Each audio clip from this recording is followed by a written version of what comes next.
The Turkish Baths. Chapter 1. The first room.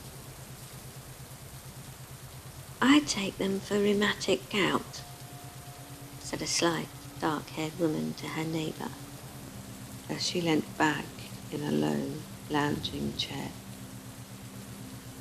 and sipped some water an attendant had just brought her.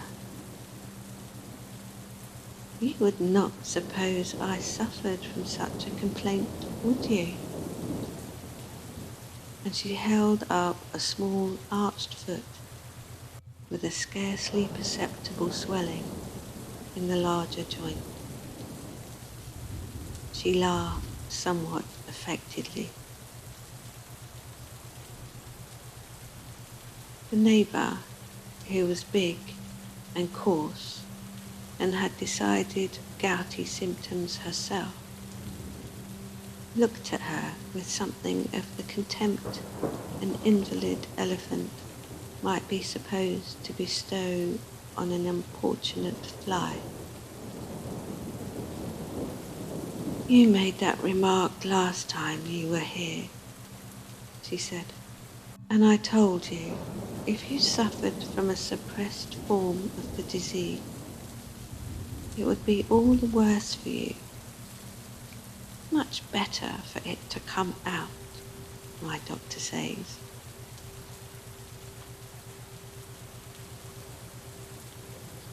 There was no doubt about the disease having come out in the person of the speaker. It had come out in her face, which was brilliantly rubicund, in her hands and ankles and feet, which were a distressful spectacle of knobs and bumps of an exaggerated phrenological type.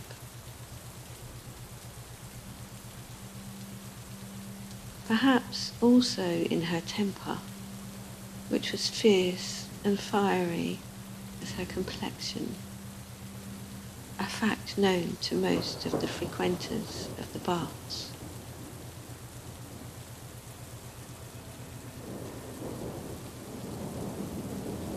The small, dark lady with the arched feet lapsed into sulky silence and let her eyes wander over the room in search of a familiar face.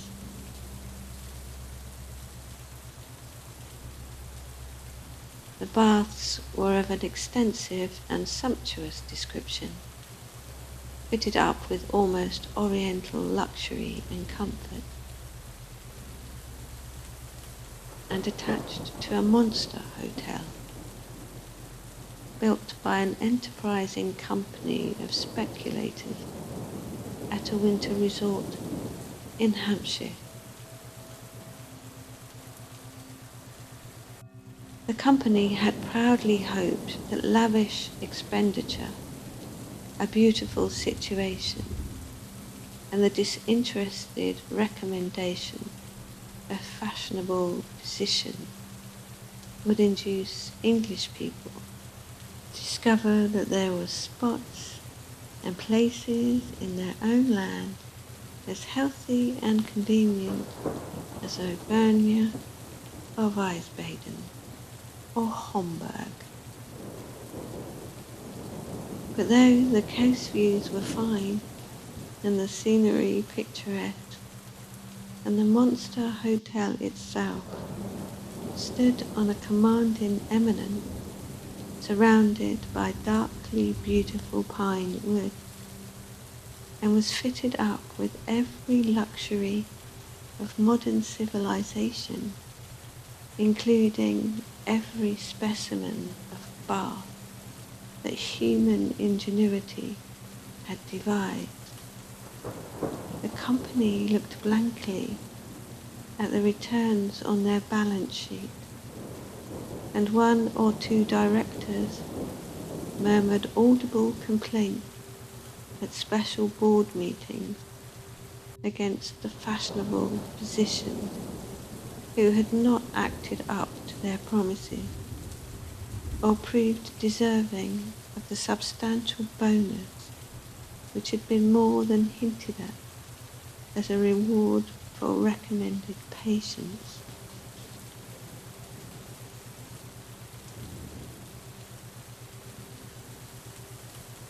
On this December morning, some half-dozen ladies of various ages, and all suffering in a greater or less degree from various fashionable complaints, such as neuralgia, indigestion, rheumatism, or its aristocratic cousin, rheumatic gout, were in room number 1 of the Turkish Bath.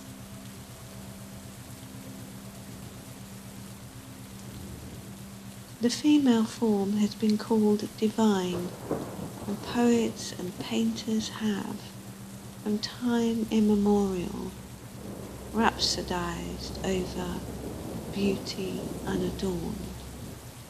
It is probable that such poets and painters have never been gratified by such a vision of feminine charms as room number 1 presented. Light and airy garments were, certainly, to be seen, but not forms. It was, of course, a question of taste as to whether the big women or the thin women looked the worst. Probably the former, if one might judge by the 2 samples of the lady who had arched feet and the lady who had not.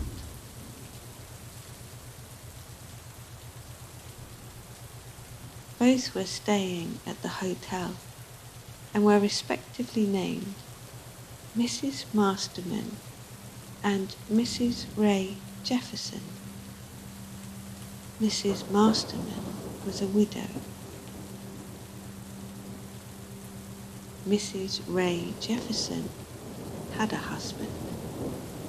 He was an American, blessed with many dollars, amassed on the strength of an invention. When Mr. Jefferson spoke of the invention, people usually supposed it to be of a mechanical nature.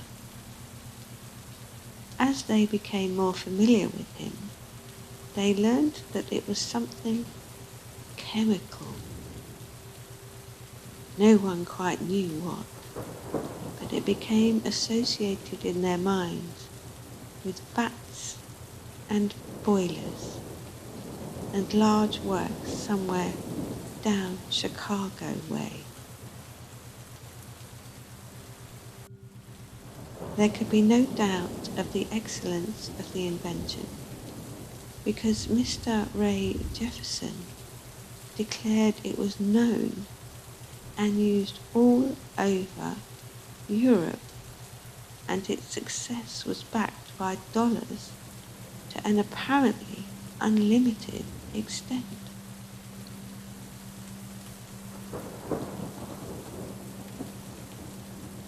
The inventor and his wife had a sumptuous suite of rooms, but they were not averse from mixing with their fellow man, or rather woman.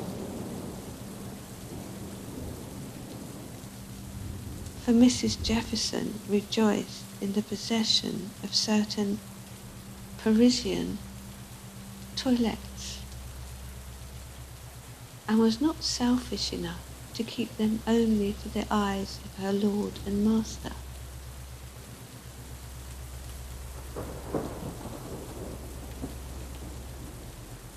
She was grudgingly, but universally, acknowledged to be the best dressed woman in the hotel, except, of course, when she was in the Turkish Baths,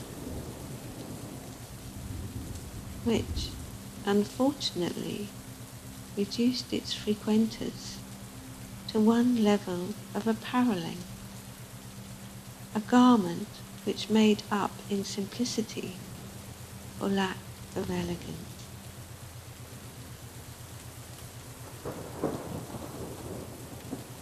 The shape was always the same, short in the skirt, low in the neck, and bare as to sleeves.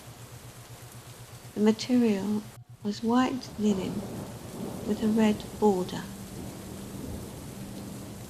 Mrs. Jefferson was quite American enough to have notions on dress, more or less original and extravagant.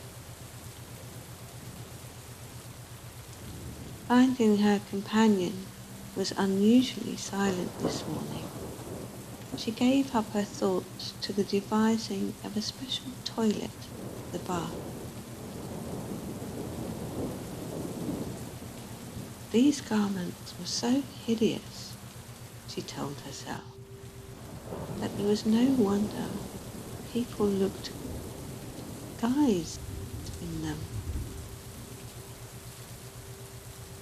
There was no reason why she should not have something chic and novel for herself, something which should arouse the envy of and make the wearer appear quite different from the other women. The choice of style was easy enough, something Grecan and artistic, but the material discomposed her. It was hardly possible to have a bath of this description without one's garment getting into a moist and clinging condition. Leaving alone the after process of shampooing, douche and plunge. So silk or satin or woolen material was out of the question, and cotton was common, not to say vulgar.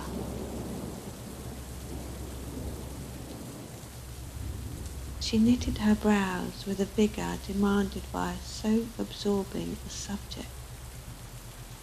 The white headcloth fell off, and she felt that her fringe was all out of curl and lay straight on her forehead in a most unbecoming fashion. That also would have to be considered in the first question of the costume. A headdress which should combine use and ornament. The idea of having only a wet, white rag on one's head. No wonder people looked objects. Perhaps it would be better to coil their hair about the brow and have no fringe, or at least only a few loose locks that would look equally well, straight or curled.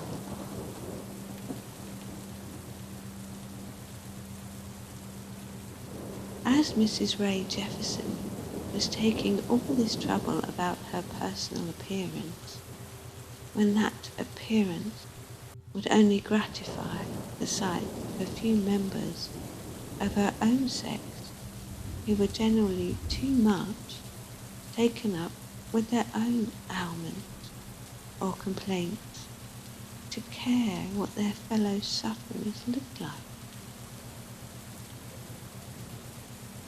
It shows the fallacy of a popular superstition that women only care to dress for men.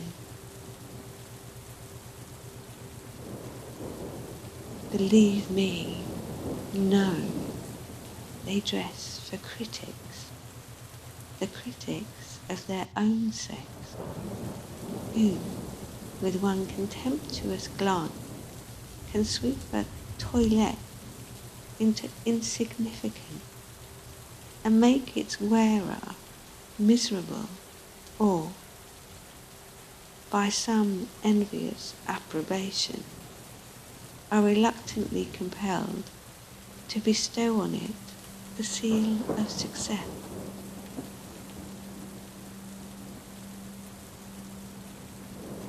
It is for men, think you, that those delicate nuances, tints and shades are harmonized and put together?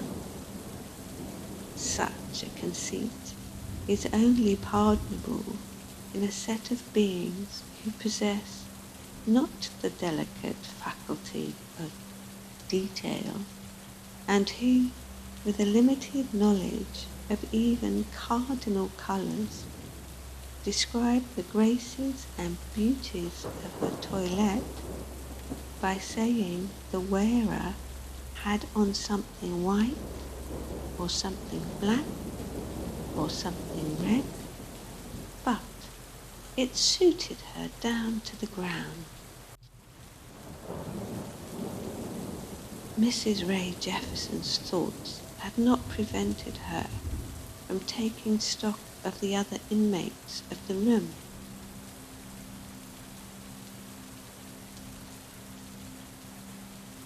One or two were lying on couches, but most of them seemed to prefer the low, comfortable chairs that were like rocking chairs without the rockers. No one spoke. They looked solemn and suffering, and appeared intent merely on the symptoms of distilled moisture on the visible portion of their person.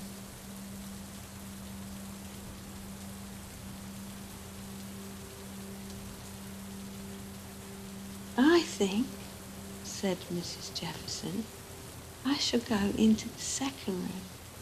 I can stand some more heat."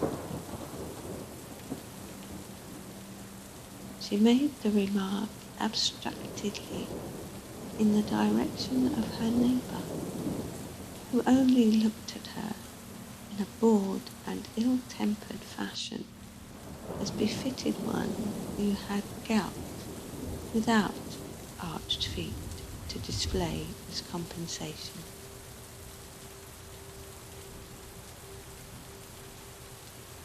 "You and I are the only hotel people here," went on Mrs. Jefferson, as she took up the glass of water and the headcloth preparatorily to move away. Then she laughed again as she looked at her companion's flushed countenance and generally distressed appearance. "What a comfort," she said, "that we won't look quite such objects at dinner time. I always find a bath improves my complexion. Don't you?" Mrs. Masterman gave an impatient grunt. "As if it mattered what one looks like in a bath," she said. "Do you Americans live in public all your lives? You seem to be always thinking of your clothes or your looks." Mrs. Jefferson opened her lips to reply with suitable indignation, but the words were cut short by a gasp of astonishment, and lost themselves in one wondering, long-drawn monosyllable. "My." The gouty sufferer also looked up, and in the direction of the doorway, and though she said nothing, her eyes expressed as much surprise as was compatible with a sluggish temperament and a disposition to cavil at most things and persons that were presented to her notice. The object on which the two pair of feminine eyes rested was only the figure of a woman standing between the thick oriental curtains that partitioned off the dressing room. A woman, but a woman so beautiful that she held even her own sex dumb with admiration. She was tall, but not too tall for perfect grace, and slender, but with the slenderness of some young sculptured goddess.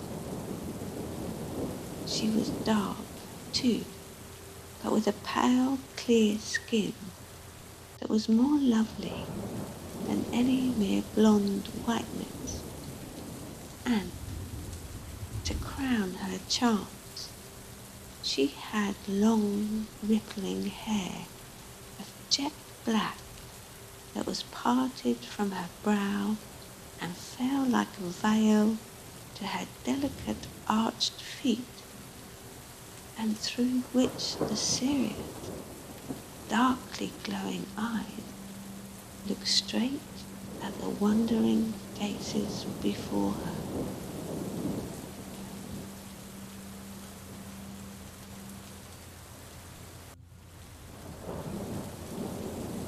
The pause she made before entering was brief, yet not so brief, but every eye there had scanned enviously and wonderingly her perfect beauty, from the clear-cut, exquisite face and bare, beautifully shaped arms, to the graceful ankles, gleaming white as sculptured marble through the veiling hair.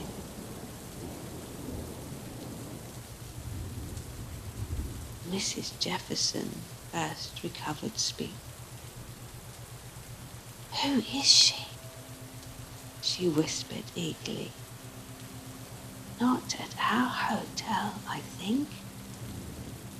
Looks like a walking advertisement of a new hair restorer. She'd be a fortune to them if she'd have her photograph taken so."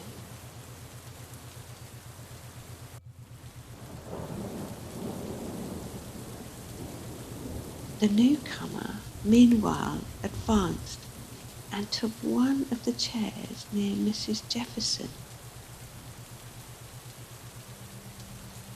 That lady suffered strongly from the curiosity so characteristic of her admirable nation. She reseated herself for the purpose of studying the strange vision, and, not being in the least degree afflicted with English reserve, she set the ball of conversation going by an immediate remark. "Had any of these baths before?" The person addressed looked at her with grave and serious eyes. "No," she said. Her voice was singularly clear and sweet, but something foreign in the slow accentuation of words. "I only arrived at this hotel last night." "Oh," said Mrs. Jefferson. "Is that so? I thought I hadn't seen you before. Come for your health?" "Yes," said the stranger, accepting a glass of water from the attendant, who had just come forward. "Not gout, I I suppose, suggested Mrs. Jefferson, conscious that there were arched feet in the world, even more exquisite in shape and size than her own.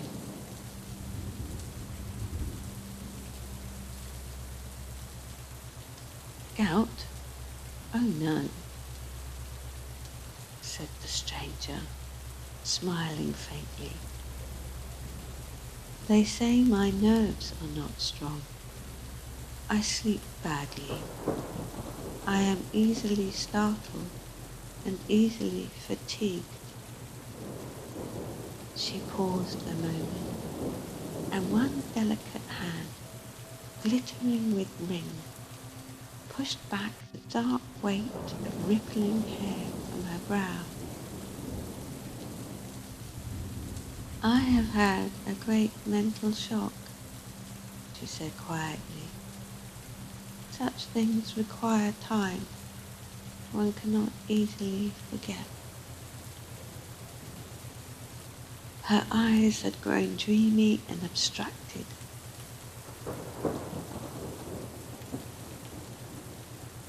The hand that had pushed back her heavy hair fell on her lap. She looked at it and its shining ring. Mrs. Jefferson's sharp glance followed hers. Was there a plain gold circlet among that glittering array? Was the beautiful stranger white or maid?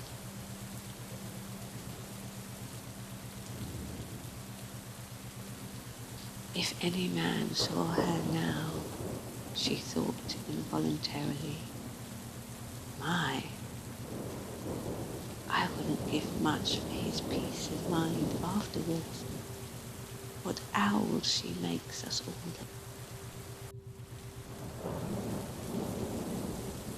Nerves are queer things, she said aloud. Can't say I'm much troubled with them, except here.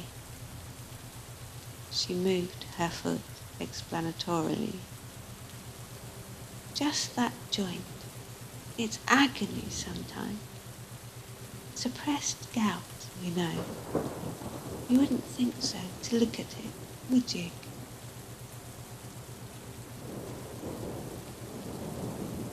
That the gout was suppressed? Certainly, answered the stranger, smiling. There is no external sign of it.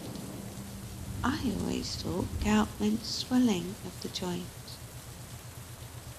So it does, said Mrs. Jefferson with an involuntary glance at the moist and crimson sufferer on her right. But my form of it is different. It is much worse, but no one sympathises with me because it doesn't look so bad as the other gout. It's not often that people do sympathise with illness, said the beautiful woman. When we ourselves are well, we think suffering can't be such a great matter. And when we are ill, we are quite sure no one else has to bear so much pain. Human nature is essentially selfish. It seems a natural incident of living that we should estimate our own life as more important than our neighbour.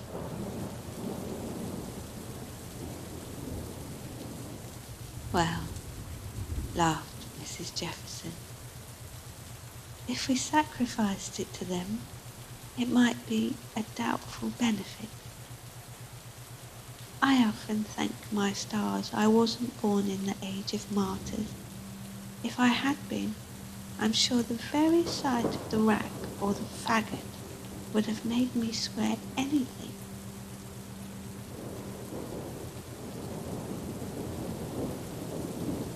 The history of religions is a very curious history, said the stranger in her low, clear tone. Looked at dispassionately, it has done very little for mankind in general, save to prove one fundamental truth that is more significant than any doctrine or dogma. That truth is the inherent need in all humanity of something to worship, from the highest to the lowest degree of civilization. That need has made itself the exponent of external forms. It is the kernel of all religion. I guess it's a kernel with a very hard shell, said Mrs. Jefferson glibly. She liked discussion and was accustomed to say she could talk on any subject, having indeed come from a country where women did talk on any subject, whether they were acquainted with it or not. I don't think there is much spirituality in modern religion, she went on. I surmise it's dead. Science has got the upper hand of theology and means to keep it. People are not content these times with being told, you must believe so and so. They want a reason for believing. You're not a Romanist, are you?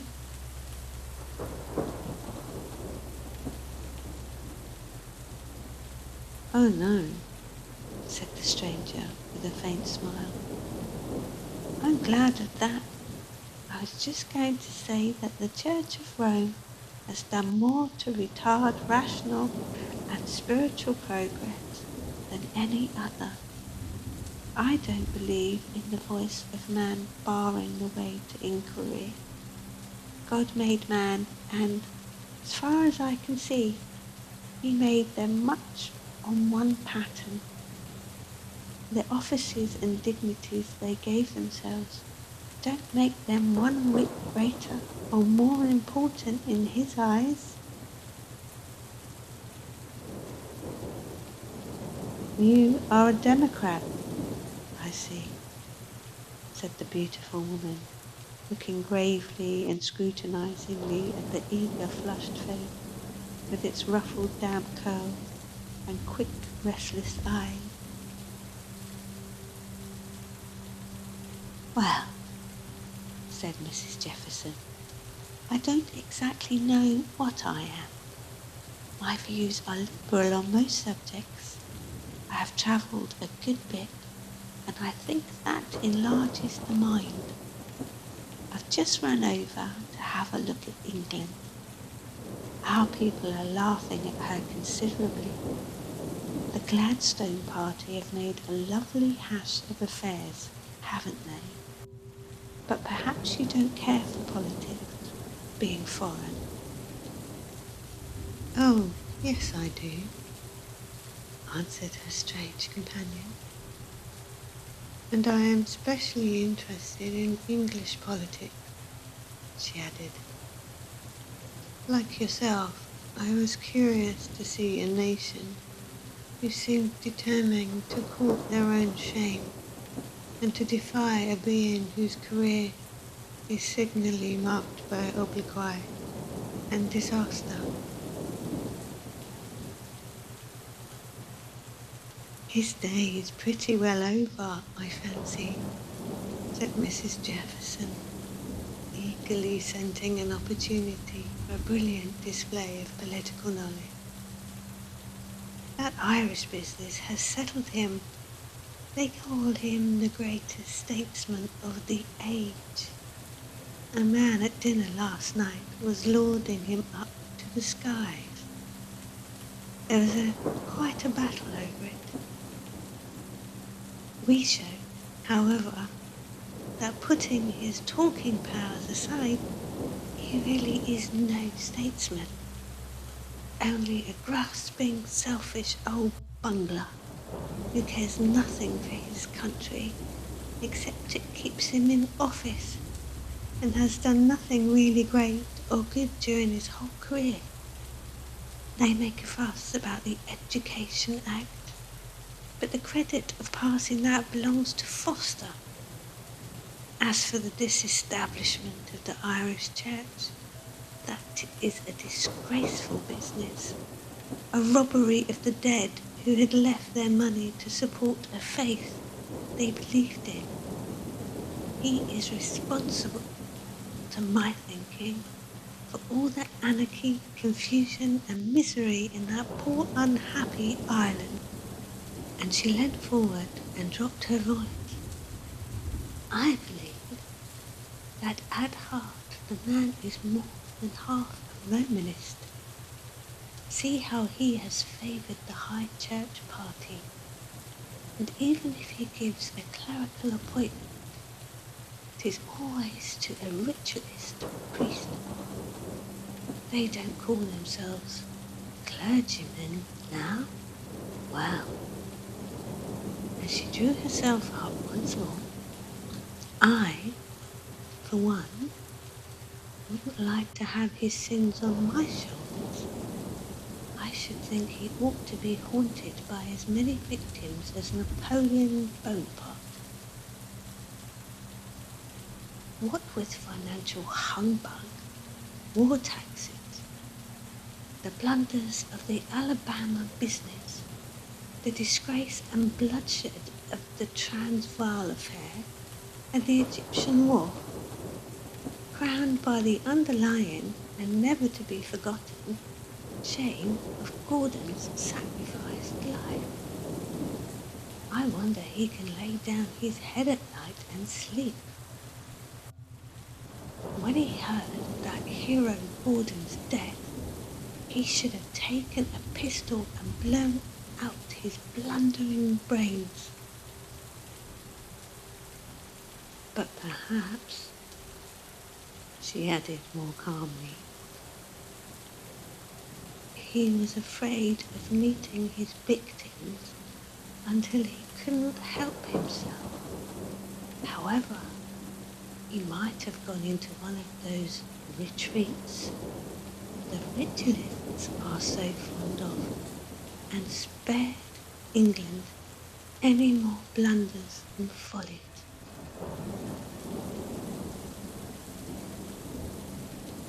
You're very bitter against him, said the stranger calmly. Be sure that his own actions will also be his own avengers.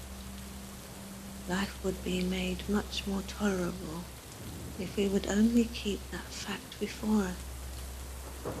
To my mind, there is no backbone or support in a religion that teaches irresponsibility. That is the great fault of Christians. Your faith is not a thing you take hold of and grasp and act upon, hence your many national disasters. You shelve your future, or what you call your salvation, on the merits of a sacrifice, and think yourselves relieved of all further trouble. In the world and in society, religion is a tabooed subject. It is only kept for Sundays and churches.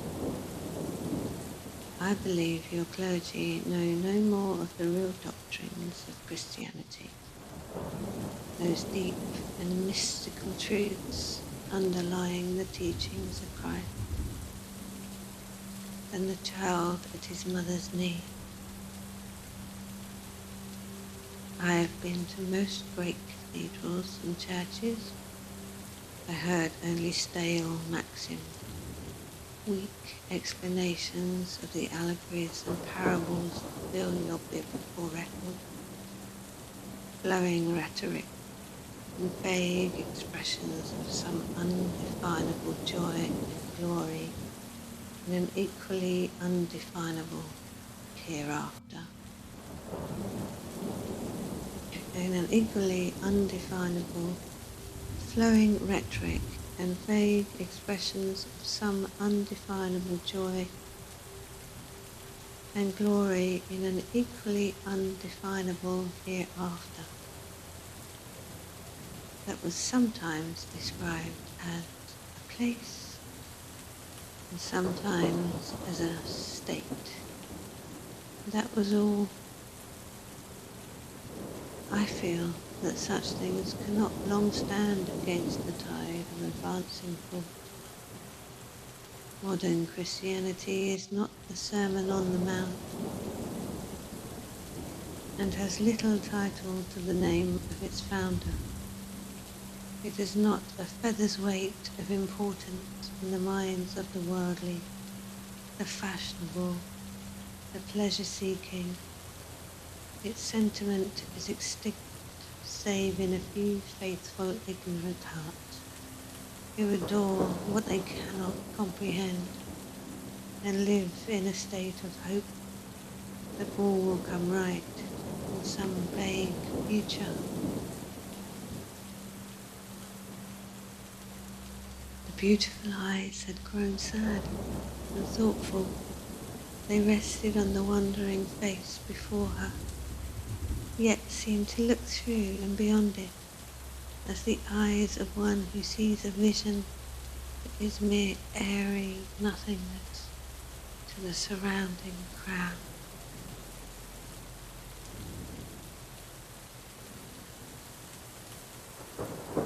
It will come right, she went on slowly and dreamily,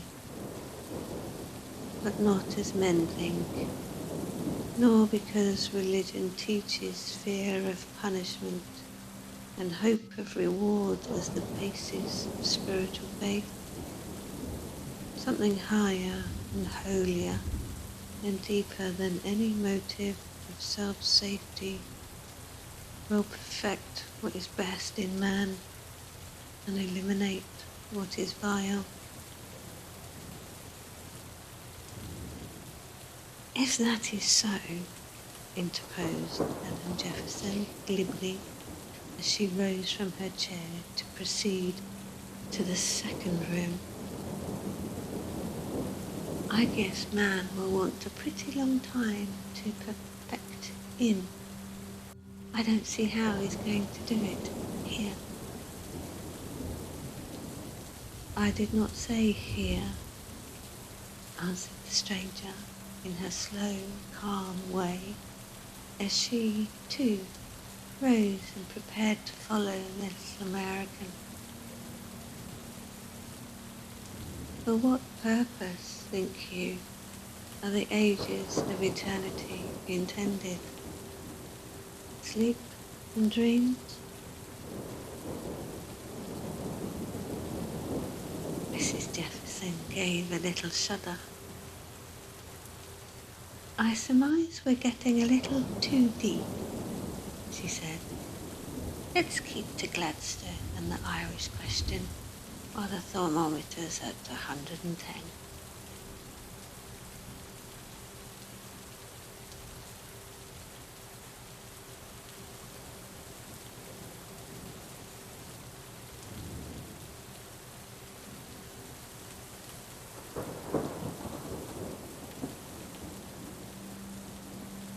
Chapter 2. The second room. The second room differed in no way from the first, except in the matter of heat. The beautiful stranger floated in, her face all the lovelier for the faint rosy flush that glowed through her clear skin. If Mrs. Ray Jefferson's admiration was envious, at least it was genuine. She had never really believed in perfect feminine beauty before. Beauty that shone supreme without the aid of dress and frippery. But here it was, a glowing, palpable fact. The simple white drapery with its border of scarlet floated with the grace of perfect simplicity around that perfect form. And never was royal mantle more splendid than in the rippling hair that crowned her head and fell in its luxuriance of curl and waves to her feet.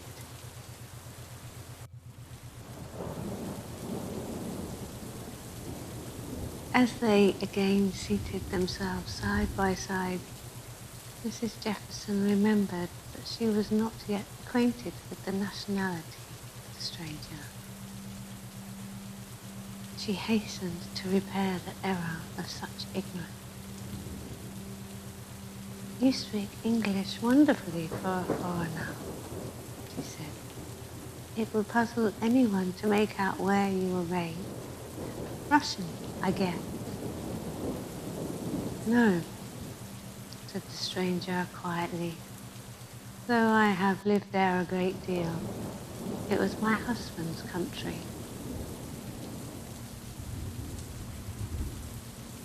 Mrs. Jefferson looked radiant. She was married then. That was something to have learnt. "Was?" she said quickly. "Isn't he living now?" "No." The beautiful face grew a shade paler.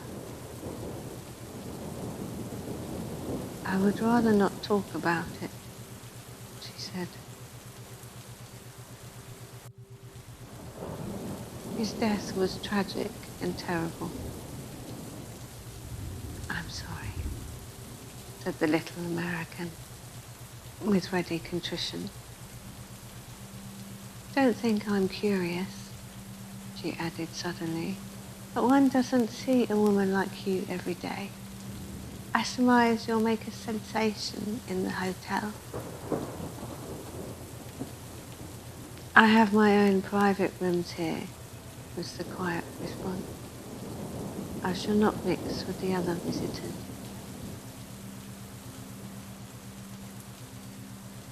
"Oh," cried Mrs. Jefferson, her face clouded. "I call that cruel. There are really some very agreeable people here. Titles, if you like them, money, if you care for that, one or two geniuses, a musician, and a poet, who are working for a future generation because they can't just get appreciated. And the usual crowd of mediocrities. You really must come to one of our evenings. They'd amuse you immensely. We're quite dependent on ourselves for society. This is the dullest of dull holes. Still, we manage to get a bit spry now and then.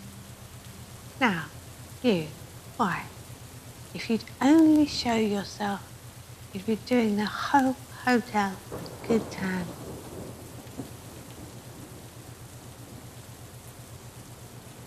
The stranger shook her head.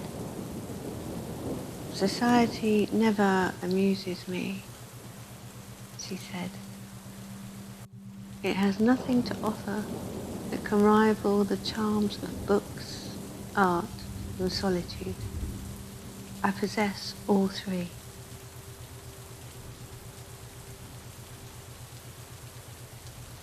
Mrs. Jefferson opened her eyes wide.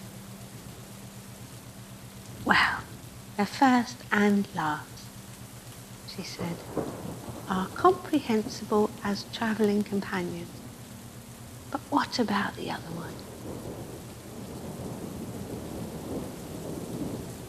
"In my suite I have a blind musician whose equal I have never met, and a voice sculptor whose genius will one day astonish the world.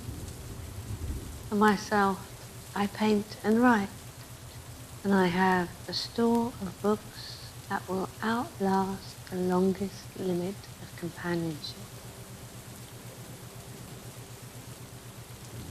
Tell me, what better things the world can give?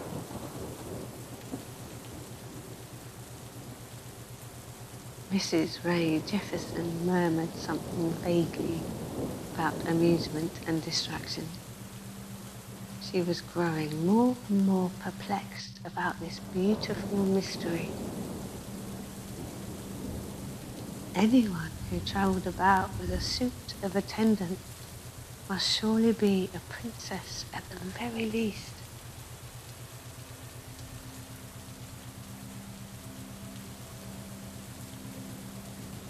Amusement. The stranger smiled. Does society ever really give us that? We have to smile when we are bored, to tell polite falsehoods every hour, to eat and drink when we would rather fast, to awake all sorts of evil passions in other people's minds if we are better looking or better dressed, or more admired, and have them aroused in our own if we are not. Does a ball amuse? Does a dinner party? Does even a comedy after the first quarter of an hour?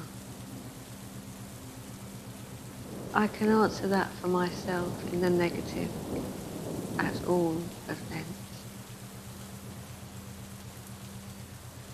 Gracious, exclaimed Mrs. Jefferson wonderingly. You must be a strange person, and you look so young. Why, I should have thought you were just the age for society. Don't you care to be admired? Not in the least. I have learnt the value of men's passions. A quiet life is more wholesome and infinitely more satisfactory than anything society can offer. For a time, perhaps, but it would become dull and monotonous, I should think. Never, if you have the mind to appreciate it. The companionship I value will always come to me. I do not need to seek it in the world. I guess you are fortunate, said Mrs. Jefferson somewhat sarcastically. Ordinary folk have to take what they can get. Still, I suppose such things are only a matter of personal disposition. If one has the mood for enjoyment, one can find it anywhere. If not, well, a funeral or a comedy would be equally as entertaining. I suppose, said the stranger quietly. You have the mood. Well, I'm blessed with a pretty fair capacity for enjoying all that comes in my way, said the little American frankly. I like studying human nature, even if I'm not just clever enough to describe it. It's like the critics, you know, who find it so powerful, so easy to cut up a book, yet couldn't write one themselves, not to save their lives.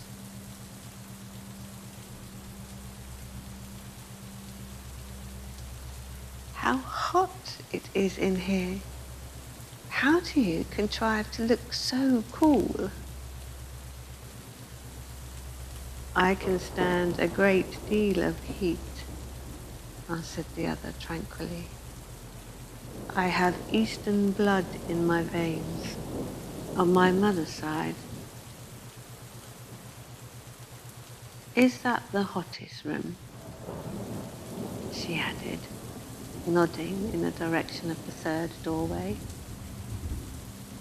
Yes, I suppose you won't go in there? I never dare put my nose inside. It's enough to scorch every inch of skin off you. I don't suppose it can be hotter than the room in the east, answered said the stranger, as she rose and moved towards it. She stood for a moment looking in, then turned back and smiled at her late companion. "Oh, I can bear it," she said, and disappeared from sight. The little American looked disturbed. "What a shame. I had ever so many more things to ask her," she said, "and I don't know her name or even to what country she belongs. And I did so want the whole story packed for the dinner tonight."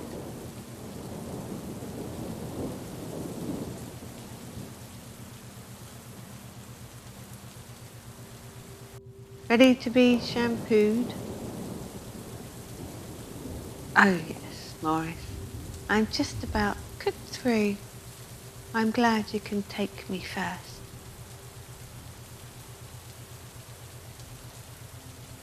She rose abruptly and followed the attendant past the flushed and perspiring groups who were still comparing notes as to different ailments and degrees of moisture, occasionally holding out their arms for mutual inspection. "I wonder," she said to herself, "how that one woman managed to look so different. Why, we get uglier and uglier, and she only more and more beautiful. I guess she's a Rosicrucian."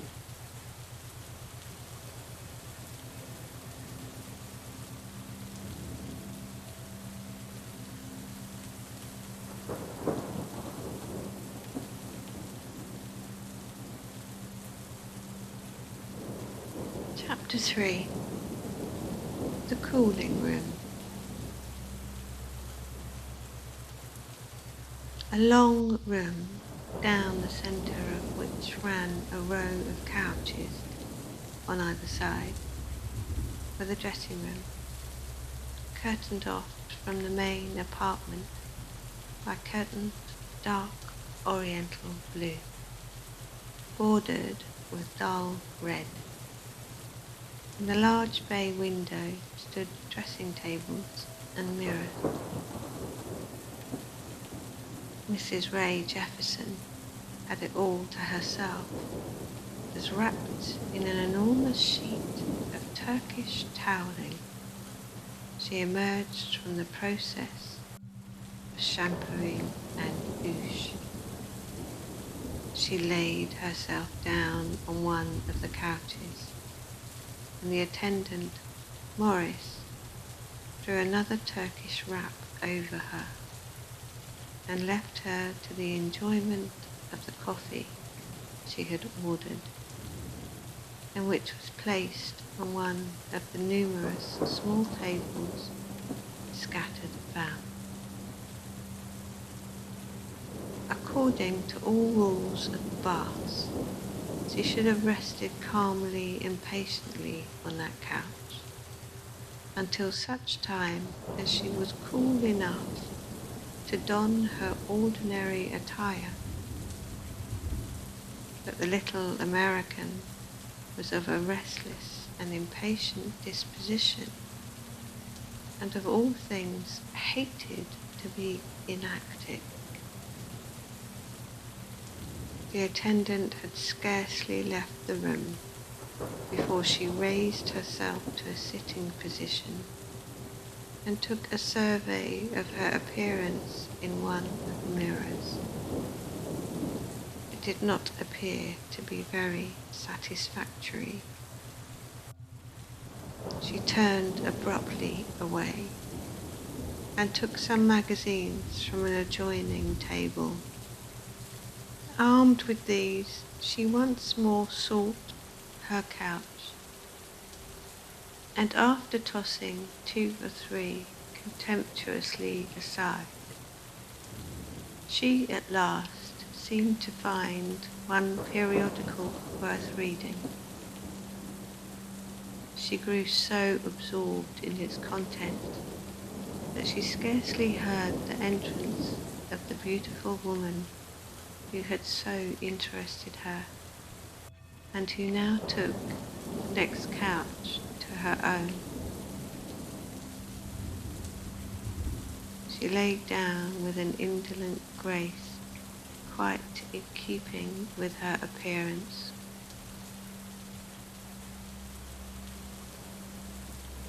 "You seem interested," she remarked, as she glanced at the absorbed face of her neighbour. Mrs. Jefferson looked up sharply. "Well," she said, turning the magazine round to read its title, "I guess this is about the queerest story I ever read. I wish people wouldn't write improbabilities that no one can swallow." "The question is, what is an improbability?" answered her companion. "Only a matter of the capacity of the age to receive what is new. A few years ago, electricity was improbable. Yet look at the telegraph and the telephone.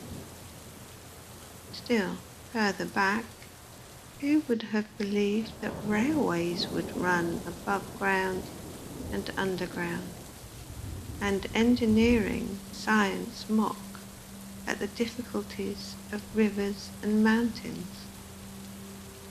What have you discovered strange enough to be called improbable?"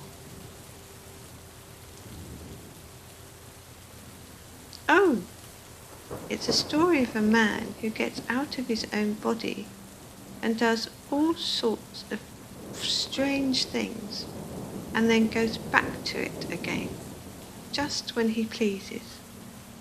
Finally, he falls in love with a woman as strange as himself, and finding he has a rival, he just gets rid of him by force of willpower.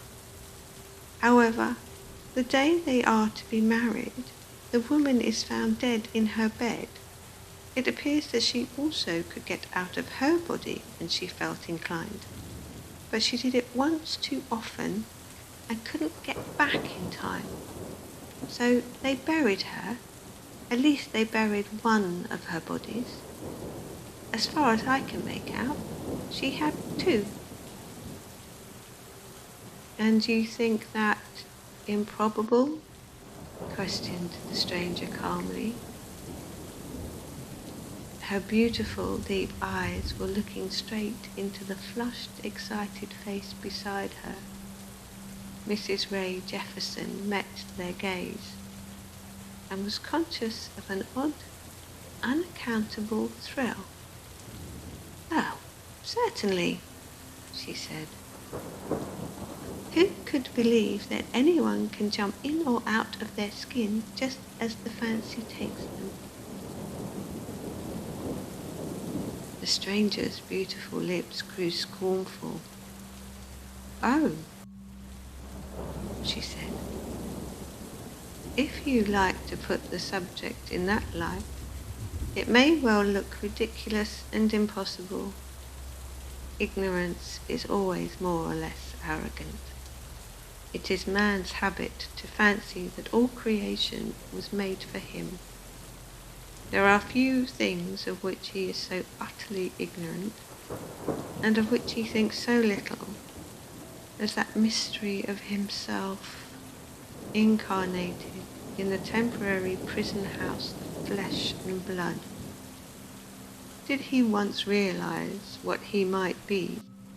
Did he ever raise his eyes from the glow-worm light of earth to the stupendous glories of the sun of wisdom? He would know better than to cavil at what you call improbable. For in nature all things are possible, but man has neither time nor patience to trace out their mysteries, or seek in their development the key to those mysteries." sakes, muttered Mrs. Jefferson to herself in alarm. I'm sure he's a Rosicrucian or something of that sort. It's interesting, but uncanny. I'm quite out of my depth. I don't know what she means. Do you really say, she added aloud, that this story might be true? That we have two bodies and can slip from one to the other? A dark frown crept over the beautiful face. You talk as foolishly as a child, she said with contempt. You know nothing of the subject you are discussing, therefore anything I might say would sound incomprehensible. The grossness of the flesh stifles and kills the more subtle workings of the spirit. To you life is only a pleasure ground, and the more your own personal satisfaction is attainable, the more you cling to its spurious enjoyments. If you once cut yourself adrift from such follies, your eyes would be opened, your senses quickened, and you would recognize possibilities and marvels that now are no more to you than sunlight to the blind worm that burrows in the ground. She stretched out her hand and took the book from the passive hand of her astounded companion and glanced rapidly over its pages. Light in darkness. Ah, truly it is needed, she said, her eyes kindling, her face glowing, until her beauty seemed more than mortal. But we shall never reach it till we learn to master the senses, to cut the chains of worldly prejudice and conventionalism. They are bold teachers, these. And she tossed the magazine back to the critic of its contents. You would do well, she added, to make yourself acquainted with some of these subjects. I think you would find them more interesting than ballroom and Paris toilets. Mrs. Jefferson recovered her tongue at that slight to her beloved vanities. Tastes differ, she said coolly. I am very well content with the world as it is, and with myself as I am. I don't believe any good ever comes of prying into subjects we're not intended to know anything about. I might ask you, said the stranger with a visible contempt, how you are so convinced of what we are indeed to know. There is no hard and fast rule laid down for us that I am aware of. Oh, well, stammered Mrs. Jefferson with some confusion. I'm sure the Bible says that somewhere, thus far shalt thou go and no further, you know. Isn't it arrogant to attempt to penetrate the mysteries of the other world? When we get there, we shall know them soon enough. How glibly you 19th century Christians talk of the other world, cried the beautiful woman. She tossed back contemptuously her rich hair and sat up, looking like an inspired prophetess. Yet you acknowledge you know nothing of it. Your priests cannot explain it, so they take refuge in the plea that inquiry is presumptuous. Science cannot explain it. Reason falters at the threshold before the stumbling block of a long-cherished ignorance, whose only legacy has been fear. And it is all because you live in falsehood, because you are false to your inner life and think only of the outer, because you are all in chains of superstition, of worldly bondage, of family prejudices, and above all, of self-delusion.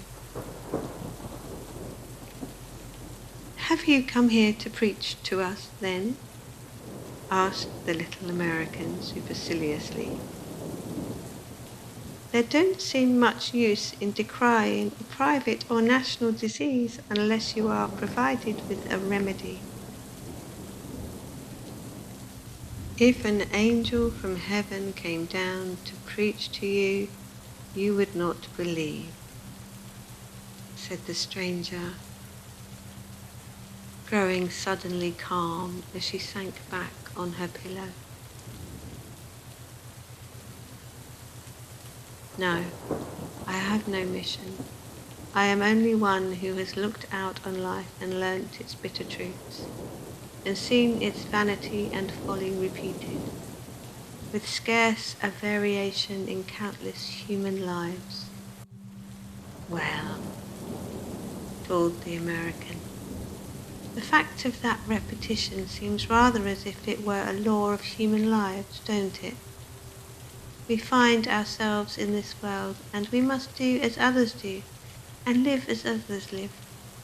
Of course, I have read of people giving up all sorts of pleasures and comforts in this life for the sake of another, but to me, it seems just a mild form of madness. For instance, there is this new sect that's sprung up, who are going to revolutionize all creation. Well, I've read heaps of their books. I've spoken even to some of their members. But I confess, philosophy seems as much of a jumble as any other creed. Look at their priests, their yogis and chelas, such like humbugs. They say their Buddha is as divine as our Christ. Maybe he is, to them.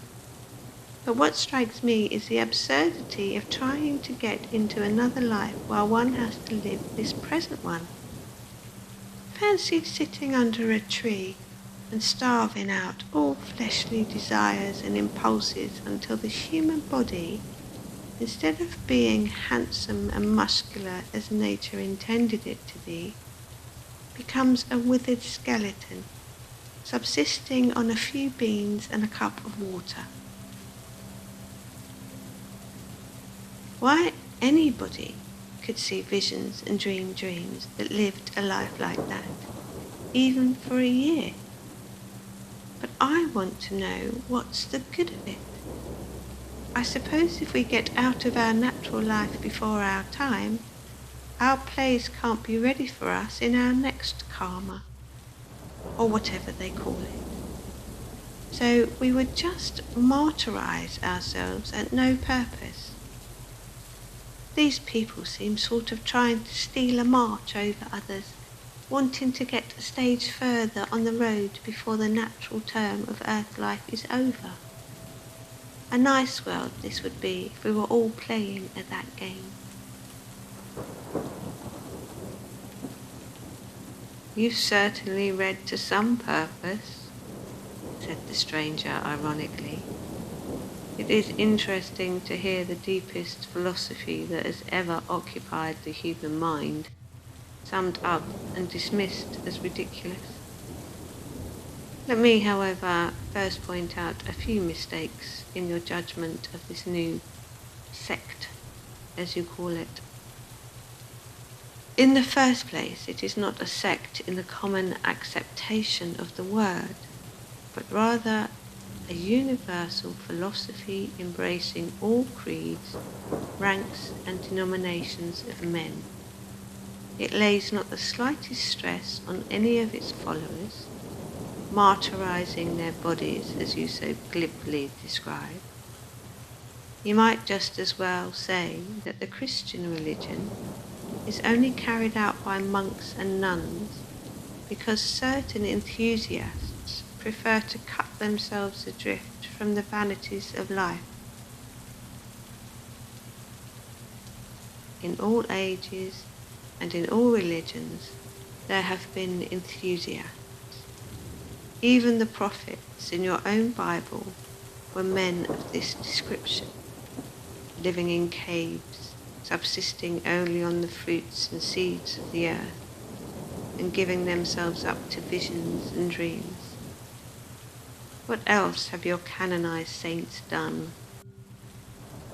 Yet they are worshipped by a vast community of apparently sensible beings as holy. It only shows that there are certain minds capable of penetrating the uselessness of a purely worldly existence and finding it too hard to live a double life. That is to say, spiritual and material. A life only possible to the modern clergy. They seek refuge in seclusion and leave that outer life to those whom it satisfies and suits. As to the selfishness of such isolation, that is a matter no alien mind can quite determine. The greatest example, affection for earthly relatives, thus seeming to show that it is no sin to sacrifice earthly ties for a higher and holier existence. The disciples of the Great Brotherhood are voluntary enthusiasts, free from the claims of human relationship, and offering themselves simply as disciples. They wrong no one by their choice. As for your last remark about endeavouring to steal a march on our fellow men, by seeking a higher place in the next state of existence,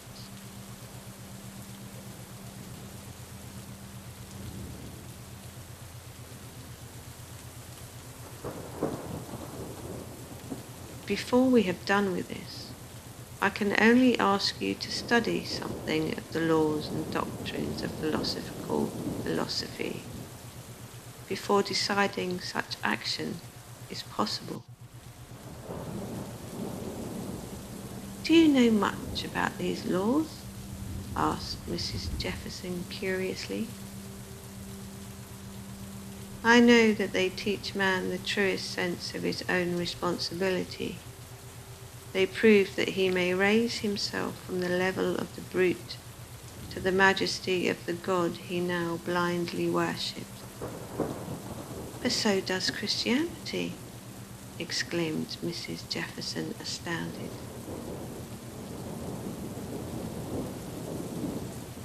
For the first time the stranger smiled.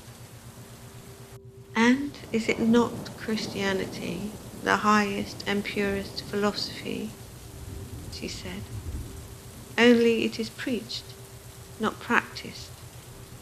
Can you prove that a single Christian land in this 19th century era is one whit purer or better in its spiritual or moral character than was Jerusalem 2,000 years ago? Does Christianity influence commerce, trade, governments, laws, even civilization?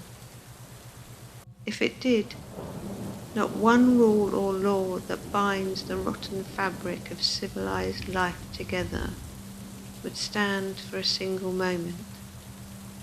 Why? Because no one would lie, no one would cheat, no one would murder, either because of patriotic prejudices or private animosities. Everyone would be honest, charitable, merciful, and unselfish. You cling to a faith that is barren of good works.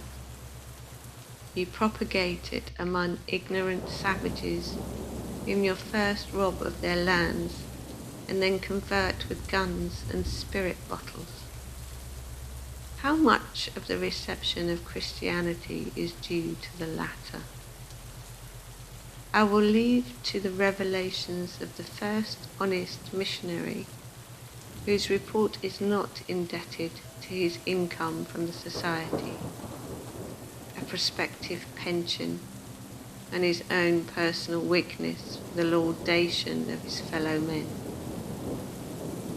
Show me a human being who can be honest to a conviction in the face of scorn and mockery, who never sought his own interest in the profession he embraced, but only the good of others for whom that profession was ostensibly established, who would speak the truth in the courts of law, the house of legislature, and the salons of society, who would write, not for empty praise but from conviction, and follow art simply and purely to ennoble the mind, not pander to the lust of the eye and the greed of gold. Show me such men and such a nation, and I will acknowledge that Christianity has found its seat there and fulfilled the purpose of its founder. Oh, said the American, shrugging her shoulders with contempt. Of course you are talking arrant nonsense. The thing's impossible. The world can't be turned into a monastery. As long as people live, they will always be overreaching each other and deceiving each other. It is not possible to be perfectly honest or perfectly truthful. Then, the stranger said quietly as she sank back on her cushion, do not blame even the poor yogi under his tree if he has turned away sick and disgusted with the shams and vileness and hypocrisies of the so-called civilized world. Remember the country that holds him, and thousands of foolish superstitions is the country that your boasted civilization has wrested from his race, and that your example as a Christian nation is ever before his eyes. Let his conduct determine its influence.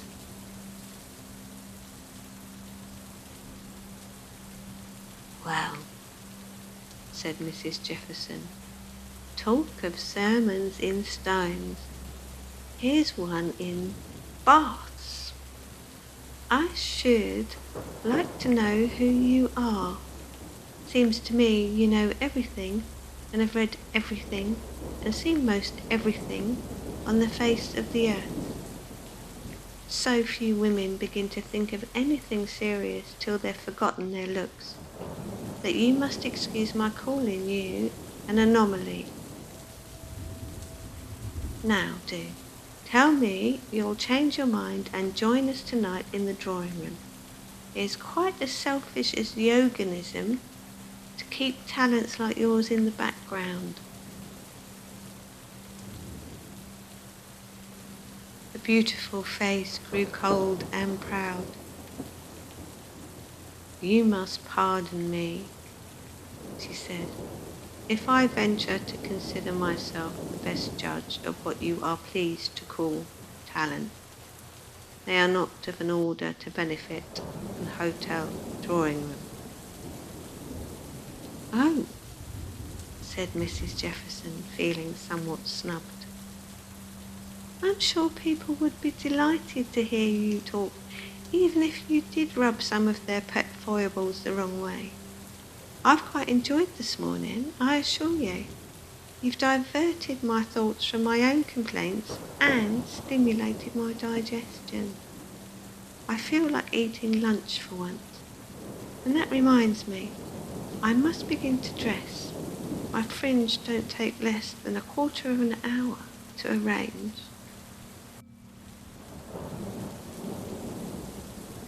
She rose from the couch, her Turkish toweling drapery floating far behind her small figure. Then she disappeared into her dressing room. When she emerged from thence, her fringe artistically curled, her face becoming tinged with pearl powder, her dress and appointments all combining to give her small person importance and show a due regard to the exigencies of fashion.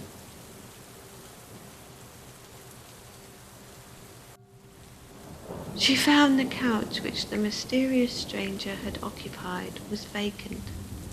She loitered about in the hope of seeing her emerge from one of the dressing boxes, but she was disappointed, and as the luncheon gong was sounding, she reluctantly took her way through the carpeted corridors and turned into the main entrance, her mind in a curious condition of perplexity and excitement.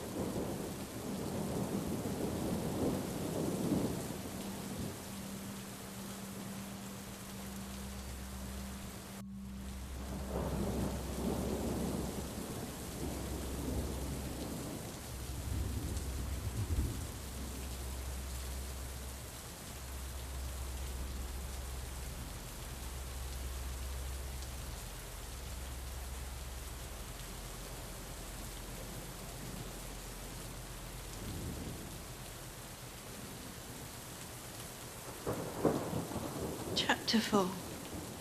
Conjectures. Mrs. Ray Jefferson, irrespective of a toilet of ruby velvet cut en coeur and a display of diamonds calculated to make men thoughtful and women envious on the subject of husbandly generosity, even when connected with chemicals, was quite the feature of the hotel drawing room that night. She was full of her adventure of the morning, and her description of the beautiful stranger lost nothing from the picturesque language in which she clothed her narrative. I guess it's odd the manager won't tell us her name, she rattled on.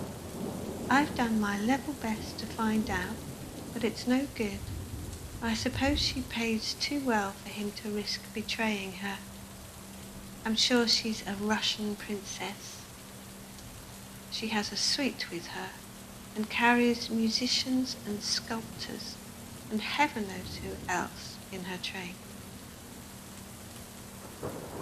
It may be noticed that Mrs. Ray Jefferson had only heard of a sculptor and a musician, but she drifted into plurality by force of that irresistible tendency to exaggerate trifles which seem inherent to women who are given to scandal, even in its mildest form.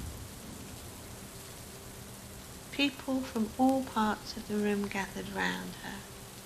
A few seemed inclined to doubt her description of the stranger's personal charms, but when she applied to Mrs. Masterman for confirmation, that lady, who was known to have strict regard for truth in its most uncompromising form, emphatically agreed with her. Beautiful. Yes, she was beautiful, she said, her usual surly fashion. But, and then came a series of those curious and condemnatory phrases with which a woman invariably finishes her praise of another woman's beauty. I did my best to try to persuade her to join us, continued Mrs. Jefferson, after duly agreeing with Mrs. Masterman that perhaps the stranger's hair was a shade too black, and her figure too tall, and her complexion too pale, and that there was something uncanny in the expression of the dark, wild eyes, more like the eyes of a horse than a human being. But I guess she's real obstinate, She says society is all a sham, that we don't really amuse ourselves or enjoy ourselves, however much we pretend to. And doesn't she give it hot to everything? Policy, religion, diplomacy, worldliness, theology, art. Seems to me she knows everything and has studied human life more squarely than any philosopher I've ever heard of.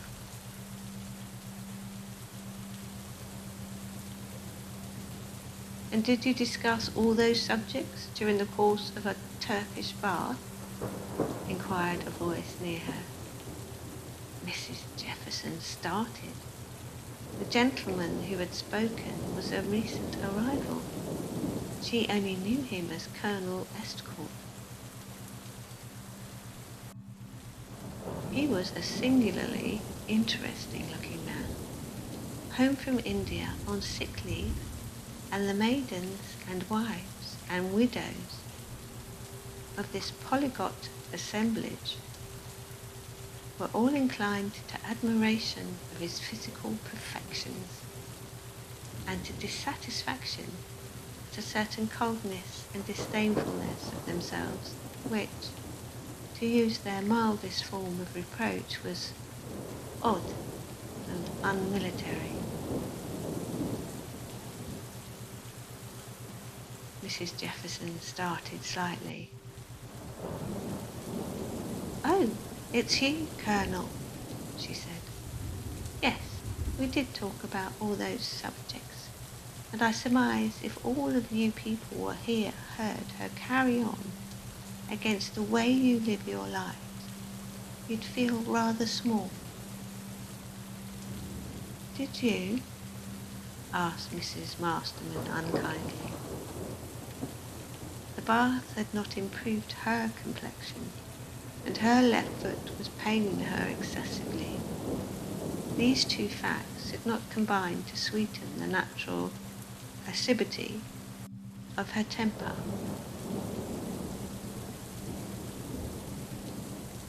Mrs. Ray Jefferson did not heed the question or the smile it provoked on one or two feminine lips. "I should like to know who she is," she persisted. "She's been in India too. Suppose you never met her, Colonel Estcourt?" No one could forget her who had. That cold, impressive face changed ever so slightly. "India," he said, "is somewhat vague term and covers a large area for a possible meeting place. Your description, Mrs. Jefferson, is tantalizing in the extreme to the male mind, but I fail to recognize its charming original."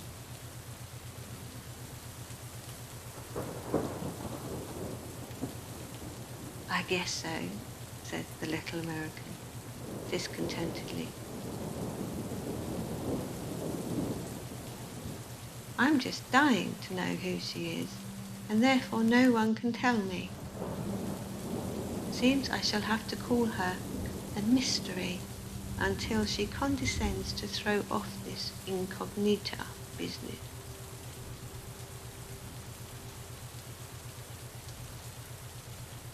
"But we are sure to see her," interposed Orville Molyneux, the young poet. "She must go out sometimes, I suppose." "If you take my advice," said Mrs. Jefferson brusquely, "you won't try to see her, for it's my belief that she's not the woman any man can look at and forget, and you poets are mostly impressionable." "Such a warning is only adding zest to temptation," said Colonel Estcourt with a grave smile. "You really have aroused my curiosity in no small degree. But perhaps the mysterious beauty may not be so obdurate as you imagine. Why should she not show herself among us? It is contrary to all known rules of nature for a beautiful woman to hide herself from admiration. When those charms are coupled with mental gifts of so diverse and unusual a nature as Mrs. Jefferson has described, the probability is that seclusion is only a whim, unless, indeed, he broke off abruptly. A certain look of disturbance and perplexity came into his deep grey eyes. "Unless what?" queried Mrs. Jefferson. "Why, Colonel, you look as if you saw a vision. Unless she's committed a crime. Were you going to say?" "She talked of some tragedy, something that had upset her life and affected her mental equilibrium." "She said that?" His face grew suddenly very pale. The firm mouth quivered beneath the fair, thick moustache. "Yes," said Mrs. Jefferson. "Do tell, Colonel. What is it you suspect? A mystery? A secret crime? My, that would be interesting." "Suspect?" he said almost fiercely. "How should I suspect? What do you mean? I was only wondering if indeed she possessed one of those rare minds, sufficient for its own happiness, was living an inner life of which the world knows nothing, and which, even if you knew it, you could not comprehend." "Ah," said Mrs. Jefferson quickly. "Now this gets interesting. That's just the sort of way she talked, and I confess I got a bit out of my depth. But you, Colonel, you've come from the very land. Do sit down and explain. Is the world going to be turned upside down? Are we to have a new religion, or rather an old one brought to light that will upset what we've been hugging as truth for the last 1800 years? We've been pretty crazy over spiritualism on our side of the water, but I guess this new philosophy will just make our mediums and seance givers take a back seat. Isn't that so?" "My dear madam," answered Colonel Escort gravely, "you really must not call upon me to expound the doctrines of the East to the scoffers of the West. I know a little, a very little, of this school of philosophy, but I am not vain enough to attempt an explanation of its profound wisdom. The mysteries of nature demand the deepest and most earnest consideration of the human mind. Do you think I could presume to rattle off a few explanations or give the key to certain problems just to satisfy the vague curiosity of an idle hour? I will say one thing. It is a thing that cannot be too often repeated and thoroughly kept in memory. Every life has to live out itself and work out for itself the higher mysteries that are shut within its own consciousness.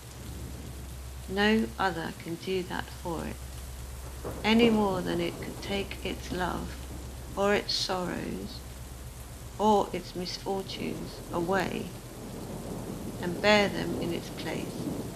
If humanity took that truth to heart and lived according to the higher instead of the lower instincts, the world would be a very different place. "But," objected a pretty feminine voice in the background, "what about obligations of position and society? I suppose the higher instinct will tell us that amusements are a waste of time, vanity and vexation in fact. Yet even they have a good result. They give employment and help other folk to live. And it's a pleasant relief to be happy and frivolous. It's awfully fatiguing to be grave and good. Just look at us on Sunday. We're all more or less cross and disagreeable, and I'm sure no clergyman would honestly say that he wasn't heartily sick of droning and intoning that same eternal form embodiment in the church service. The higher life, said Colonel Escort gravely, is not a matter of form, far from it. It is an unceasing and inexhaustible pursuit. It has infinite gradations and is full of infinite possibilities. Its tendency to elevate all that is best and eliminate all that is worst in man. Oh, cried Mrs. Jefferson with rapture. I'm sure you ought to meet my mystery. That's just her sort of talk. I must say it sounds beautiful, but I shouldn't think it was practicable. It's an uncommon hard thing to change people's ideas. When they've held them a certain time, they sort of get used to them and don't like the trouble of alteration. True, said Colonel Escort, and therein lies the secret of all the misery and mistakes that have made the world what it is. The few enthusiasts and propagandists have always been confronted by that mountain of inertia, prejudice and indolence, which the aggregate portion of mankind opposes to anything newer or wiser or better than the sloth and ignorance of the past. Well, laughed Mrs. Jefferson, let's see what this new era will bring about. There's a grand opening, and it has this advantage. People are much more dissatisfied with old creeds and much more eager for new than they have ever been. The reins are slack, if only there's a firm and judicious hand to seize them. Suppose, drawled Mr. Ray Jefferson, who had the rare virtue of being an admirable listener to any controversy or discussion, suppose, my dear, we have a game of poker. Agreed, laughed his wife. This meeting's adjourned, Colonel Escort. Will you join? He shook his head. No, he said. I'm going out on the terrace to smoke. And meditate on the unknown? Queried the little American. Perhaps you'll see her at the window. I wish you luck. He did not answer, but his brow clouded and his face grew anxious and absorbed. In his heart those light words echoed with a thrill of mingled pain and dread. If it should be, he said to himself. My God, if it should be she.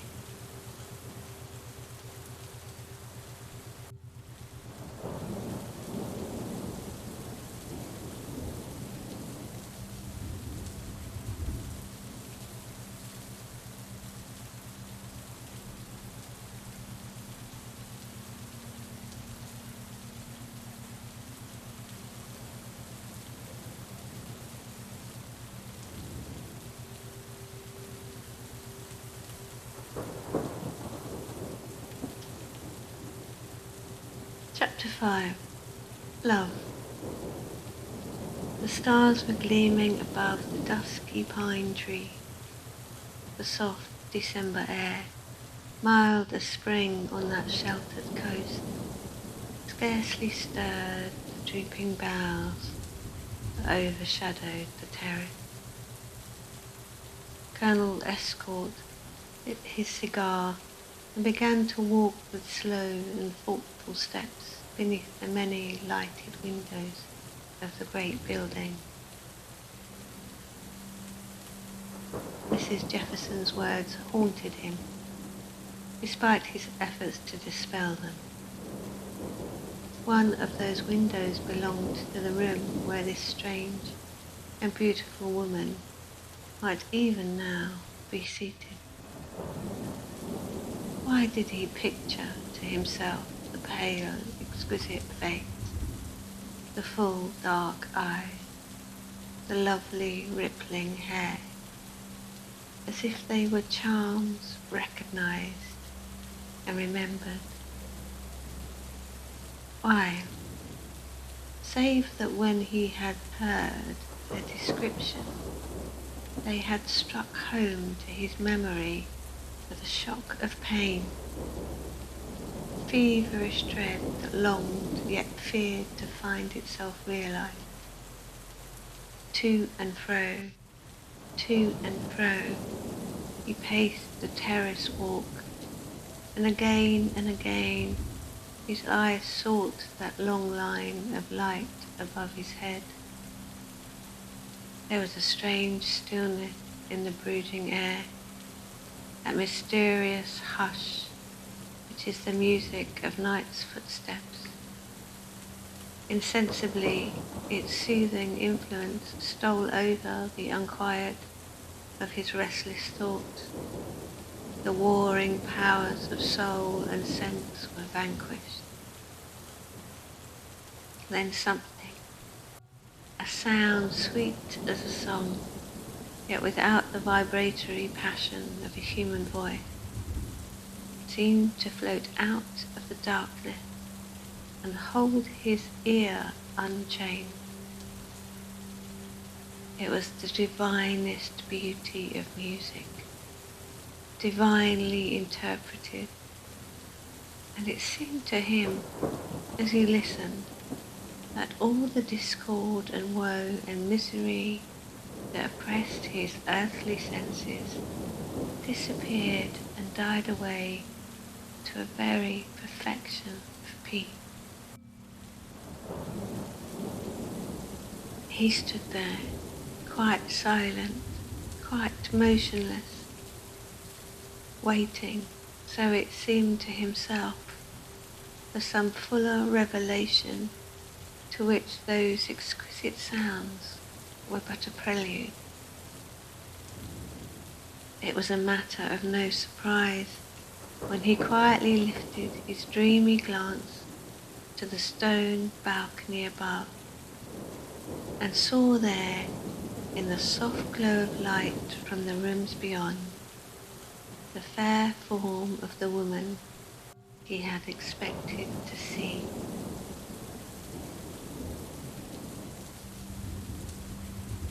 A faint tremor of fear and apprehension thrilled his heart,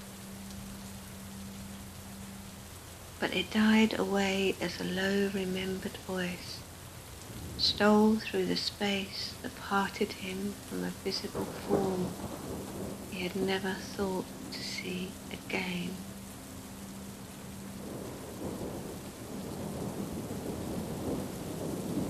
I told you we should meet, but I scarcely thought it would be so soon. Will you come up here, or shall I join you? The voice and greeting roused him. He bared his head and bent low to the speaker in the deeper homage than that of conventional courtesy.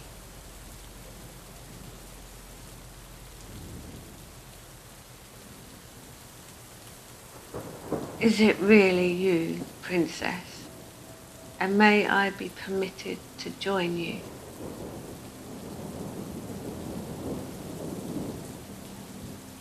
The mute sigh of assent showed him also a flight of steps leading up from the terrace to the balcony.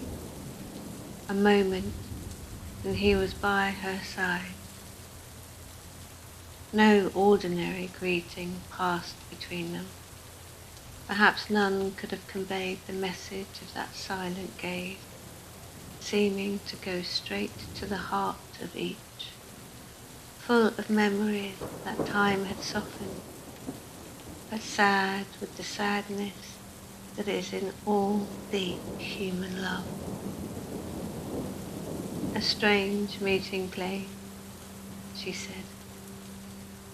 yet why more strange than the mountains of the east, the lonely plains of the desert, the steppes of Russia, or the housetops of Damascus? You read my thoughts as ever, he said. I must confess that it seems strange to see you here, treading the narrow path of English conventionalism. After, I know, she said, but life is full of the unexpected. You do not ask how these 5 years have been spent, the years that have changed the dreamy, enthusiastic girl into a woman such as you see before you. I do not ask, he said, his voice vibrating beneath an emotion he could not conceal. Because it can be no pleasure to me to learn. Do you forget what I told you? Do you think that the memory of these 5 years is a pleasant one for me? Against my prayers, against my warnings, you chose your own life. Are you free now? No, she said in a strange, stifled voice. Never that. Never will I wear the shackles of humanity. She sank suddenly down on a low seat and buried her face in her hand.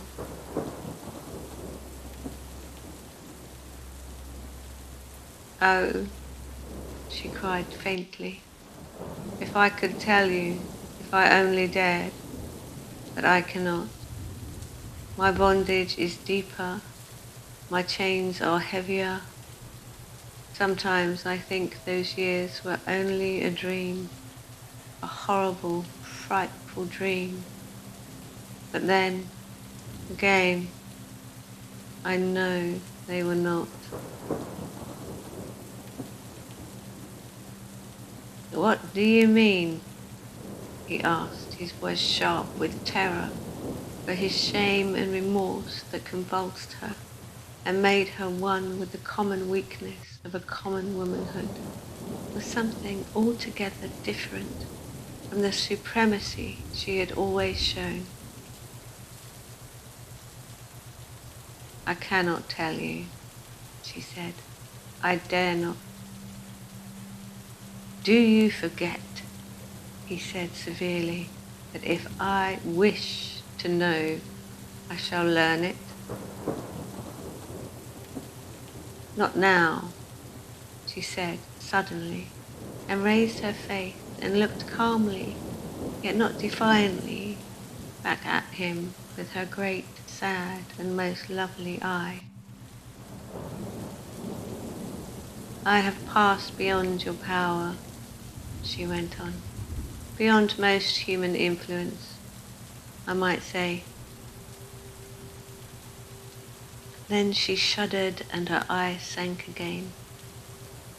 But oh, she cried, at what cost? At what cost? He felt as if his heart grew suddenly chill and stony. I believe you are right, he said. My power is gone. Yours is the strongest now. He was silent for a few moments. One question only, he then said. I don't wish to pry into your past. It is enough that we have met, for that would never have taken place if you had not needed me. So much I know. Your marriage, was it as I foretold? It was worse, she said bitterly, 1,000,000 times worse. Body and soul, how I have suffered. And yet, as I told you then, it had to be. I did not believe it then, he said stormily. and I refuse to believe it now. Your misery was self-created. You voluntarily degraded yourself. What result could there be? Only suffering and shame.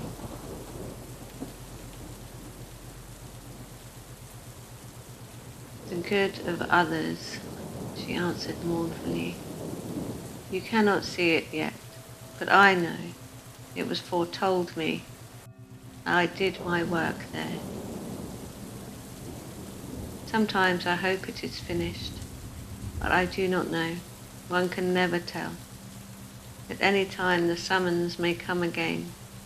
God help me if it does. Is your life in danger then? He asked, and again that chill and horror seemed to thrill the pulses of his beating heart. My life? She lifted her eyes and looked back to his with something intensely mournful in her gaze, as if that mattered. What is my life to me now, any more than it was then? Did I count the cost? Did I call it a sacrifice? Life, the mere material, actual life of the body, has never weighed with me for one moment. And yet, she added in a dull, strange voice,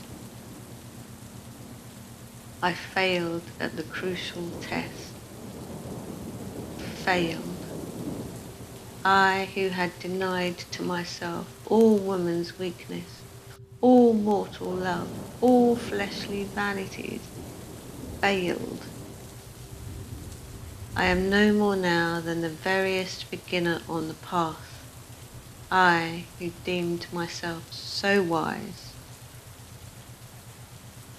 Then she rose and came close to him and laid her white hand on his arm. That, she said, is why I needed you again. You can help me. You can tell me where and how I failed.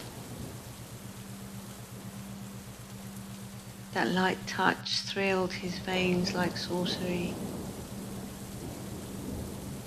He bent his head and passionately kissed the white, soft hand. You failed, oh my princess, because you are still mortal woman, and thank heaven for it. You failed because memory and love were still strong in your heart. You failed, and I am by your side once more. Oh, let the past be forgotten. Brief is life, but love in its paradise, and into that paradise our feet once strayed. Fate stayed them on the threshold, but now, she raised her white face. Do not deceive yourself, she said. You have always loved me too well, but only let me love you, he whispered passionately. It is honor enough. All the wide earth holds no other woman such as you. Having once known you, there has never been a disloyal thought within my heart. Read it. See for yourself. I read it, she said, even while the music was sounding in your ears as you stood on the terrace there below, even while you moved amidst that chattering, flippant throng and heard what they said of me. No, dear friend, you have nothing in that great, frank, loyal soul to hide. But there is something that whispers I shall only bring you suffering. I am not for mortal love. True, I cannot see beyond, but fear meets me on the threshold. The hour I gave myself to you would bring you an evil I dimly realize. I cannot foretell, and I cannot avert it. But it is there. It lurks like a hidden foe where our lives should join. No, no, do not tempt me. Happiness is not for me, as we count it on the earth plane. And in the next I may lose you altogether. Oh, listen, listen, and let the woman defy the priestess. Give me your love, and even its death, its bridal gift, I shall receive it as the deepest joy of earth. There, she said sadly, Speaks the mortal. Passion sways your senses. You too will lose your powers, and for what?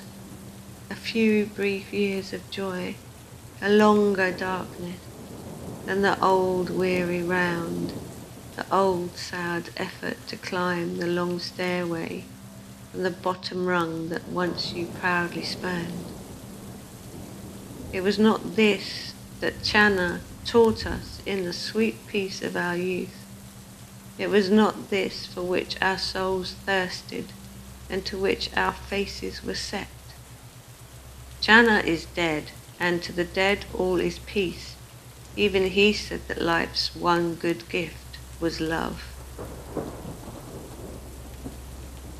True, but not selfish love. The feet of the soul must be washed in the blood of the heart. Love for all humanity, the poor, the sad, the suffering. Love even for the fate that gives us sorrow and misfortune. Love for the eternal and immutable. Love for all that is purest and best in each life which we mingle. Such love is not sensual nor earthly. It gives without necessity of return. It is the soul's devotion, not the heart's impulse. But you are not content with loving me. You claim mine in return. And so far as I have lost or you have gained a firmer foothold since last we met, so far you can compel my lower nature to answer yours. We have loved before, and unhappy was our fate. Once more we meet, and your cry is still for me, and I... She ceased. Her arms fell to her side, her face lovely beyond all mortal loveliness, looked back to his yearning, passionate gaze. Had she been temptress, devil, saint, there could have been but one answer from the throbbing heart and leaping pulse of manhood. He caught her to his heart, and his lips drank from hers the sweetness that only earthly passion seeks from earthly love. She did not resist. She lay there like a white lily in the moonlight, but her lips were cold as marble, and her eyes held the mute anguish of despair, not the rapture of a granted joy.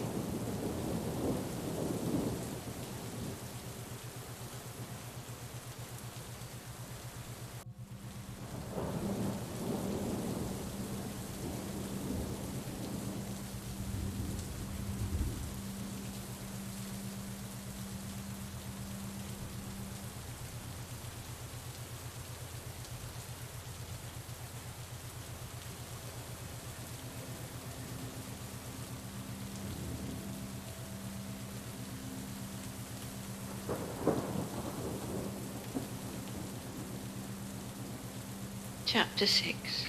Enchantment. When a proud woman yields to the entreaties of a lover, she yields with a more complete self-surrender than one to whom coquetry and conquests are natural attributes of vanity. The Princess Zaroff, to whom men's admiration was familiar as the air of heaven, who possessed rank and wealth and loveliness such as dower few women, had yet never granted to one human being a sign of tenderness or unveiled, so to speak, the depths of her strange nature to any beseechment. But for now, one brief hour, she threw back her portals of emotions. She was a woman, pure and simple. The man beside her was the one man in the world to whom her memory had been faithful. Boy and girl, they had known each other in the years long past. As boy and girl, they had shared in the same tastes and been penetrated with the same desires for the mystic and the unknown.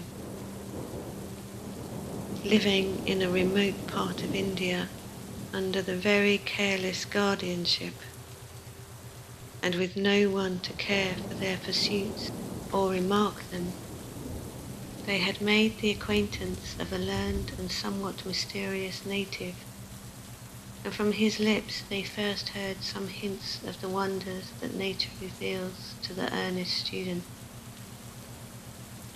As time went on, they were separated. The boy was sent to England. The girl remained in the East. When they met again, he was a young lieutenant in an infantry regiment stationed at one of the most popular stations of a popular presidency, and she was the reigning queen of the same station. Again, fate parted them. 2 years went by. Their next meeting was in Egypt, where she was travelling with her guardian. Julian Estcourt had learnt his heart's secret by then, but there was a coldness, a strangeness about the girl who had been his boyhood's friend that kept him back from anything bearing the imputation of love-making. Much as they were together, long and frequent as were their talks, those talks were yet curiously impersonal for their age and sex, and, however much the young man's heart might throb with hidden passion, there yet lay between them a barrier, a restraint, a light yet strangely strong, and his lips never dared betray the secret of his long-cherished devotion. Another separation, another meeting. Time had worked changes in both. She was a beautiful woman, proud, cold, queenly. He had acquired strength of character, loftier ideals, and a sense of the value of intellectual gifts, which had kept him singularly free-form and indifferent to the temptations of the senses. He had learnt to drink mental stimulants with avidity, had made 1 or 2 brilliant successes in literature, and was looked upon as a supremely odd fish by his brother officers. That third meeting decided his fate. He spoke out his love. Spurred on by a rivalry he had good cause to dread, but he spoke to no purpose. Calmly, though with a sorrow she did not attempt to disguise, she told her old playmate and friend that her choice was made. She was going to marry the old, vicious, and fabulously wealthy Russian prince, Fedor Ivanovich Tsarov. She made no pretense of caring for the man who, out of a host of suitors, she had elected to wed. When her young lover stormed and upbraided her, she only raised those wonderful eyes to his face and said, I have reason, Julian. I cannot explain it. I dare not say more. Believe me, I could not make you happy. It would not be permitted. And having long ago learnt that arguments were utterly useless before that formula, he had to stand aside, to crush back a strong and unconquerable passion, to see her pass from his sight and knowledge, and to bear his life as best he could, with that feeling in his heart of having staked all on one throw and lost, that makes so many men desperate and vicious.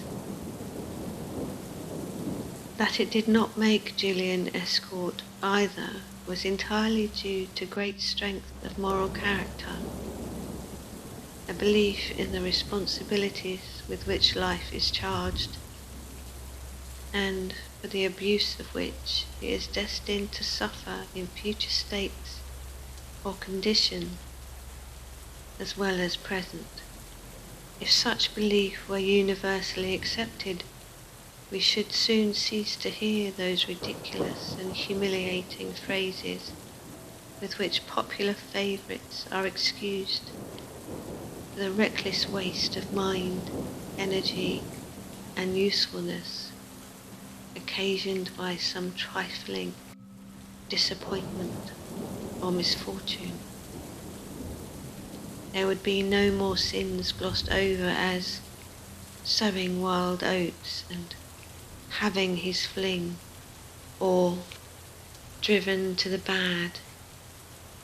For once an individual feels that he is responsible to himself for undue physical indulgences, for laws of natural life set at naught, and spiritual impulses disregarded, he will try to emerge from the slough of evil.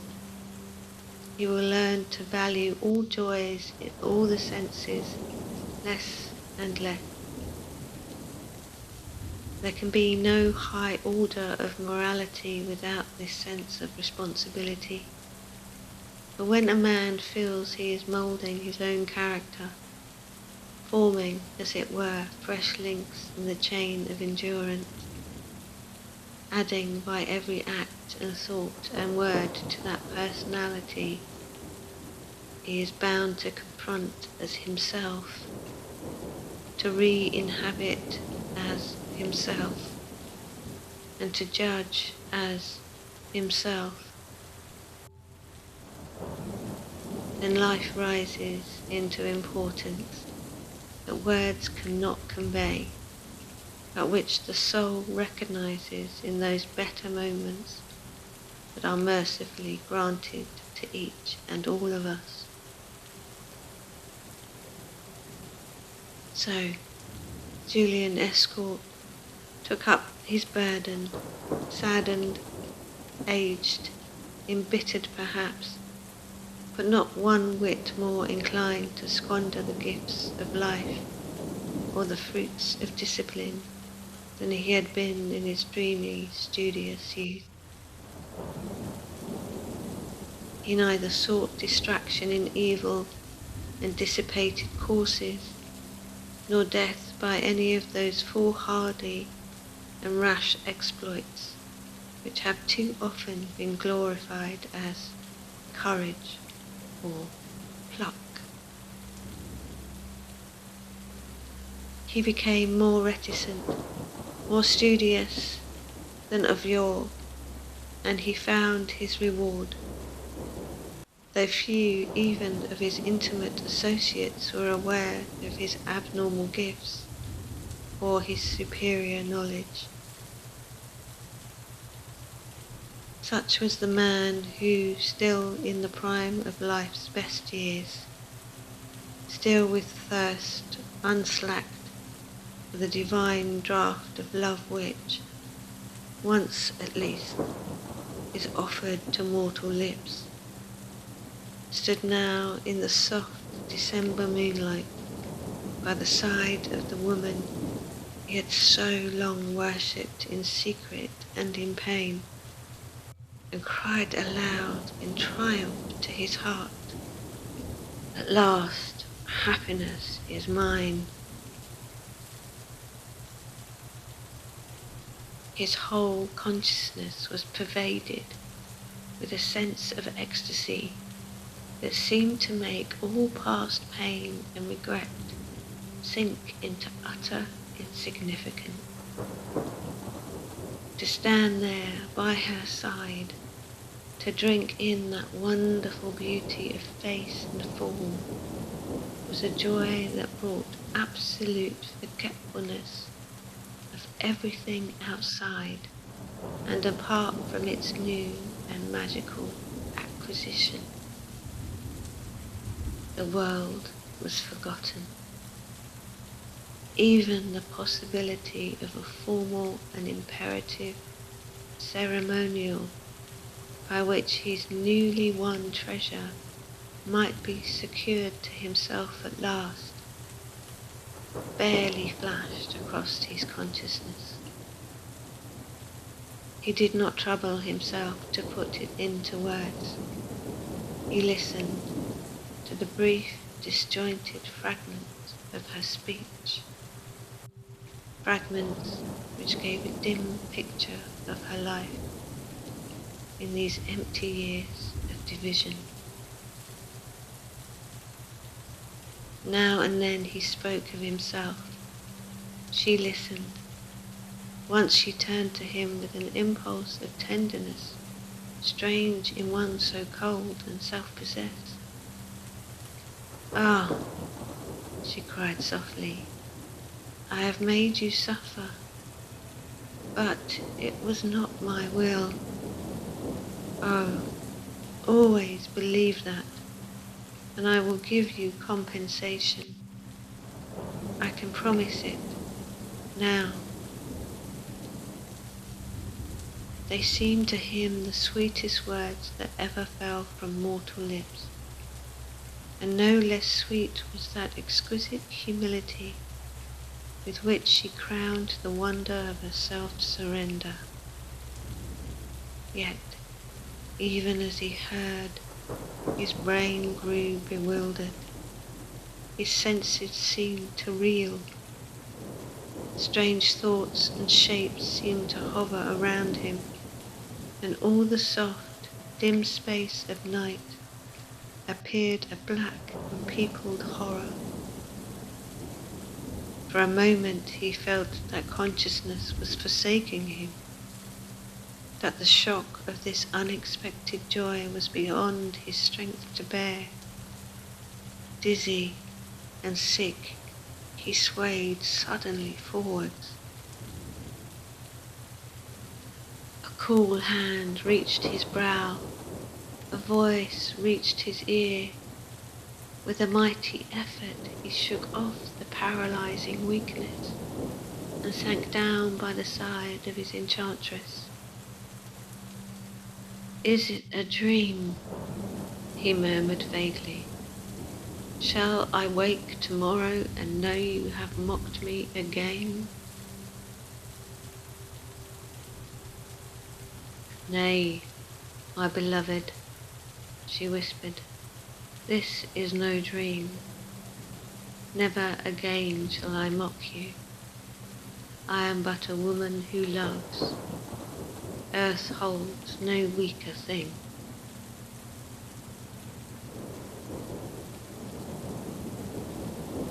When Julian Escort entered the public drawing room, nearly 2 hours after he had left it, several curious eyes turned towards him. The card players had finished their game and broken up into various groups. A few men were yawning and apparently meditating a retreat to the smoking room. No one seemed particularly energetic, but the entrance of that tall, soldierly figure struck a new note of interest in the languid assemblage. He seemed to bring, as it were, a breeze of vitality, a sense of freshness and energy along with him from the starlit air and the pine-scented woods. His head was erect, his eyes shone with the radiance of happiness. A certain sense of pride, of triumph, and yet of deep, intense content was in his aspect and his smile. Mrs. Ray Jefferson, her spirit still unimpaired by losses at poker, was the first to remark audibly on the change. "Why, Colonel," she said, "have you been having a Turkish bath? Yes, you look as fresh and perky as if you'd taken on a new lease of life." He laughed. "The only bath I have taken," he said, "is one of moonlight. You should all be out on the terrace, far healthier and more enjoyable than these hot, gaslit rooms, I assure you." "The terrace," said Mrs. Jefferson, looking at him with a sudden stern, accusing glance. "Ladies and gentlemen, what did I tell you? I do believe—" She paused dramatically, every eye turned fully and searchingly upon the handsome face and figure, so calmly and easily confronting this sudden criticism.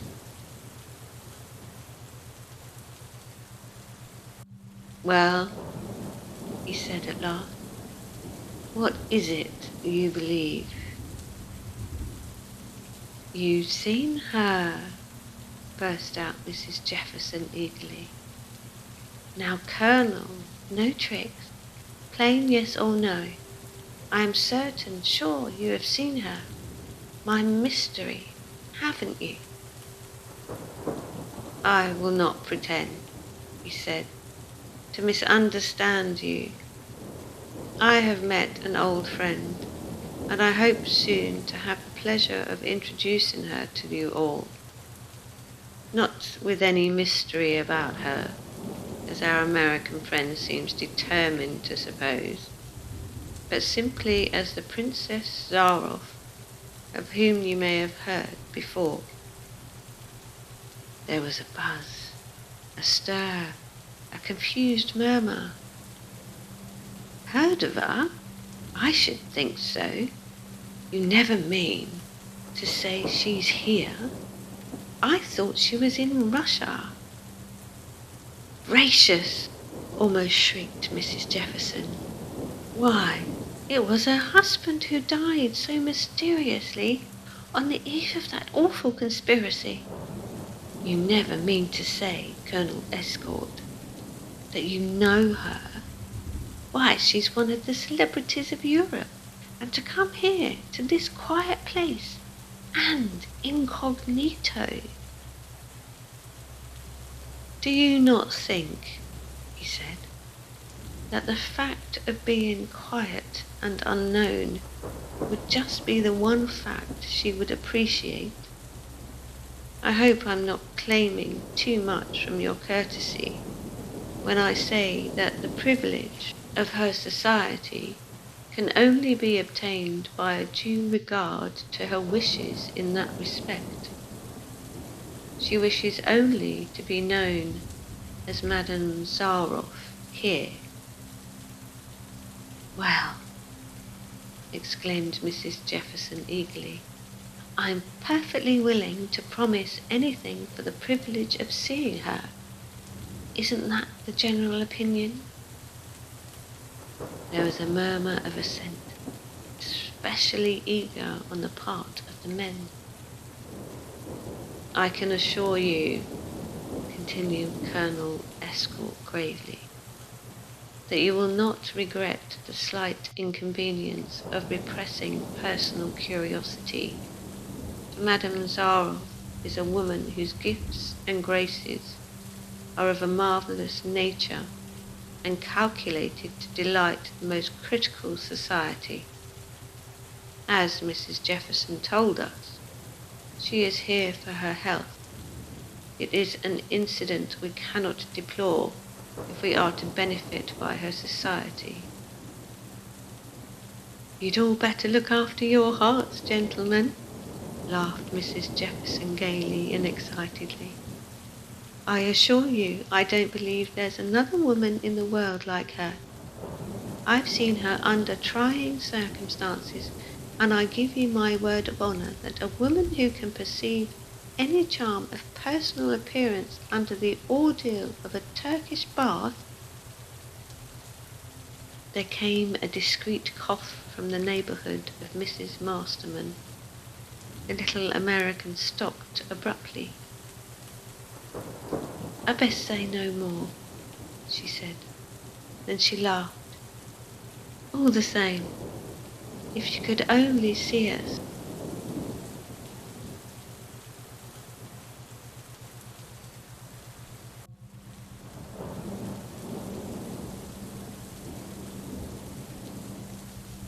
Chapter 7.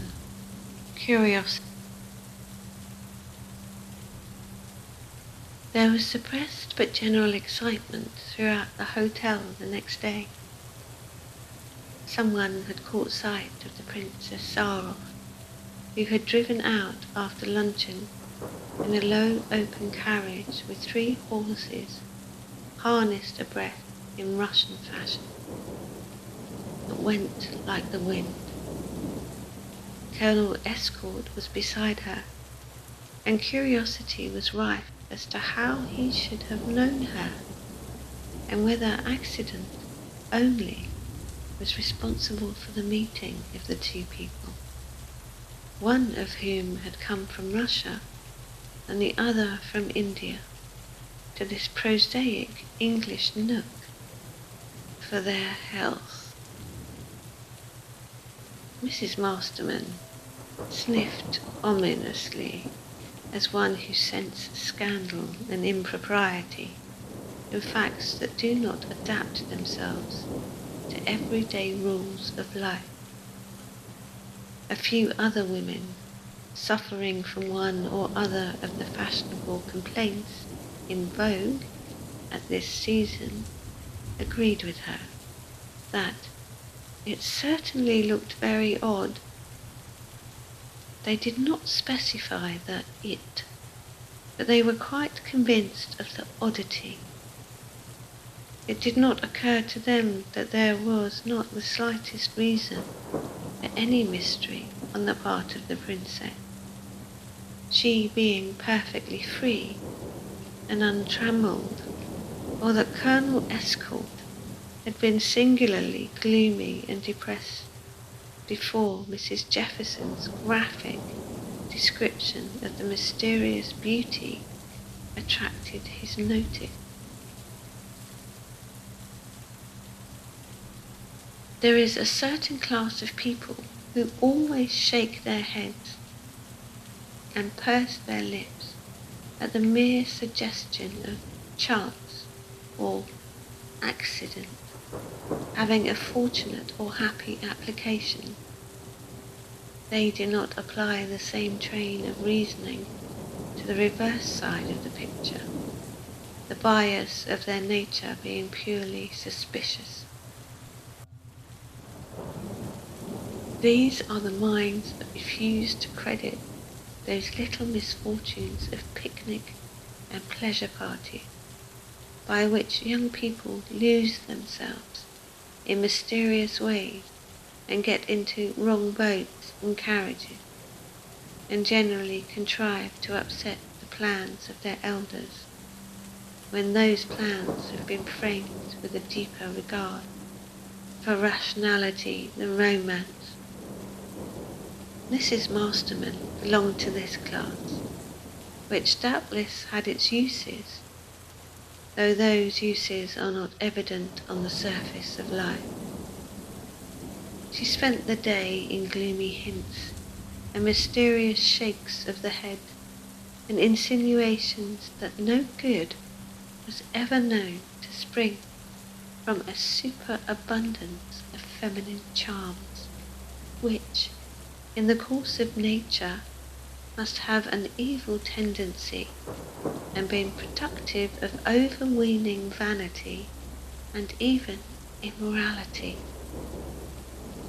Still, even evil prognostications cannot quell the fires of curiosity in the female breast.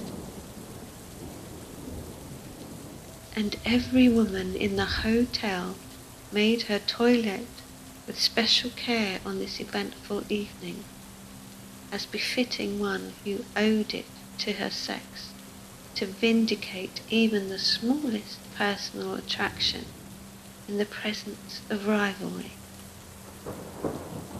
Colonel Escort was not at dinner, so his presence did not restrain comment and speculation, and the tongues did quite as much work as the knives and forks.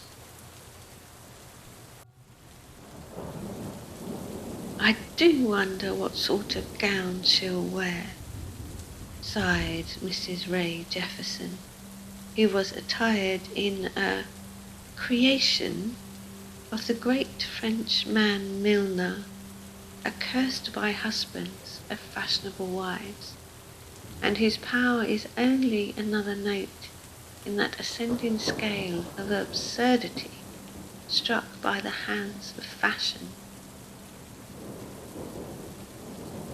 "Perhaps you won't come down to the drawing-room at all," said Mrs. Masterman spitefully, after listening for some time to the remarks around her. Colonel Escort did not specify any particular night. "Oh, I'm quite sure she'll come," said Mrs. Jefferson, who was especially happy in always assuring herself of what she desired. "I've got an impression that she will. They never fail me. You know, I've singularly magnetic organization. A great spiritualist in New York once told me I only needed developing to exhibit extraordinary powers, but I hadn't the time or the patience to go in for psychic development. Besides, it's really a very exciting pursuit." "Exacting rubbish," exclaimed Mrs. Masterman impatiently. "I can't stand all this bosh about higher powers and developing magnetism. Of course there are a set of people who believe anything that seemed to give them superior organization. It's only another way of pandering to human vanity. Spiritualism is perfect rubbish. I've seen and heard enough of it to know. I once held a séance at my house just to convince myself as it to be in a trick or not. I was told that the medium could materialize spirit forms. I, of course, asked some people to meet him, and we selected a room and put him behind a screen as he desired. And there we all sat in the dark, like so many fools, for about half an hour. Well," interposed Mrs. Jefferson eagerly, "and did you have any manifestation?" "Oh, yes," laughed the gouty sufferer grimly. "A very material one indeed. By some accident, the medium knocked down the screen, just after we'd seen a spirit face floating above it. In the confusion, someone struck a light, and there was our medium, standing on the chair without his coat, and wrapping some transparent India muslin around himself, which had been dipped in phosphorus, I believe, so that it gave out a curious shimmering light in the dark. You may suppose I never went in for materialistic seances again." Still, said Mrs. Jefferson, although you may have been tricked, it doesn't stand to reason that spiritualism is trickery. I come from the very core and centre of it, so to say. I guess I've been at more seances than I could count, and I've seen tests applied that prove the manifestations are genuine. There are heaps of professional mediums who are not to be depended on, I grant, but if you want to know the truth of spiritualism, you can work it out for yourself. That's quite possible, only it's a mighty lot of trouble. I don't believe in it, reiterated Mrs. Masterman stubbornly. All mediums are cheats and humbugs. Oh, say, interposed Mrs. Jefferson, if it comes to exceptions laying down the rule, where are we? The other day a clergyman was taken before the courts for drunkenness, but I suppose you're not going to say all clergymen are drunkards. A doctor poisoned a patient by mistake, but we're not classifying our medical men as poisoners and murderers on that account. It's just the same with any abnormal facts that set up a new theory. Imposters are sure to creep in, and the lazy and indifferent and the sceptical call their exposure results. We don't half investigate subjects nowadays, and we suffer for it by giving opportunity for the development of a certain class of beings who prey on our credulity and make profit out of our indolence and superstition. There's something in spiritualism, you bet, drawled the nasal voice of Mrs. Ray Jefferson. I've had messages written to me and things said that no third person could possibly have known. Ah, slate writing, sneered Mrs. Masterman. I've seen that too. Just another trick. How do you explain it? Asked Mrs. Jefferson quickly. Well, this way. I went to 2 or 3 different mediums so as to test them all. I found they had no objections to anyone bringing their own slates and writing their own question. But while they held the slate under the table, they kept talking to distract attention, and from time to time they gave convulsive jerks and movements by which it was quite possible for them to see what was written. Then you heard a scratching. The medium probably had a little bit of pencil on his fingernail, and your answer was given you. Let that pass for what it's worth. I always noticed the medium asked if I wouldn't like a special message, and when I said yes, he brought out his own slate. But, said Mrs. Jefferson, didn't he let you examine it first? Oh yes, and wiped it over with a damp cloth. Then it was held under the table, and in a few seconds covered with spirit writing. But I found out afterwards that you can buy slates with a false cover. This cover fits within the frame and is exactly like the other side of the slate. But your spirit message is already written. A touch makes the cover drop off. The medium covers it with his foot in case you should look under the table. Out comes the slate, and there you are. Oh, stop, said Mrs. Jefferson angrily. It's plain you've only been to the charlatans and impostors. Why, I've had a message written in a locked slate while I held the key and held the slate too. What do you say to that? I've only your word for it, said Mrs. Masterman sarcastically. My slates were never locked. And I guess I've only your word for what you've told us, answered Mrs. Jefferson with rising wrath. I suppose my evidence is as trustworthy. Well, interposed another voice, my view of spiritualism is that it is an intensely humiliating thing. Fancy, after you've done with this world, being at the beck and call of any human impostor who can make you go through a variety of tricks, as you were a performing dog, in order to convince people still in the body that there is another life. If that other life permits us to come back here and play tambourines and knock furniture about and write silly and ambiguous messages on slates, I don't, myself, think it's a very desirable one. This view of the question produced a blank silence.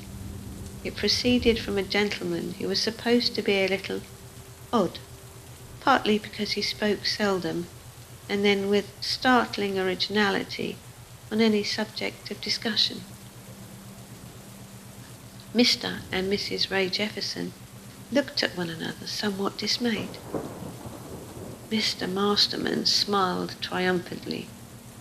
The young poet murmured something vague about inestimable beauty of sublime mysteries, but the subject was temporarily extinguished. The only side hitherto considered had been the phenomenal.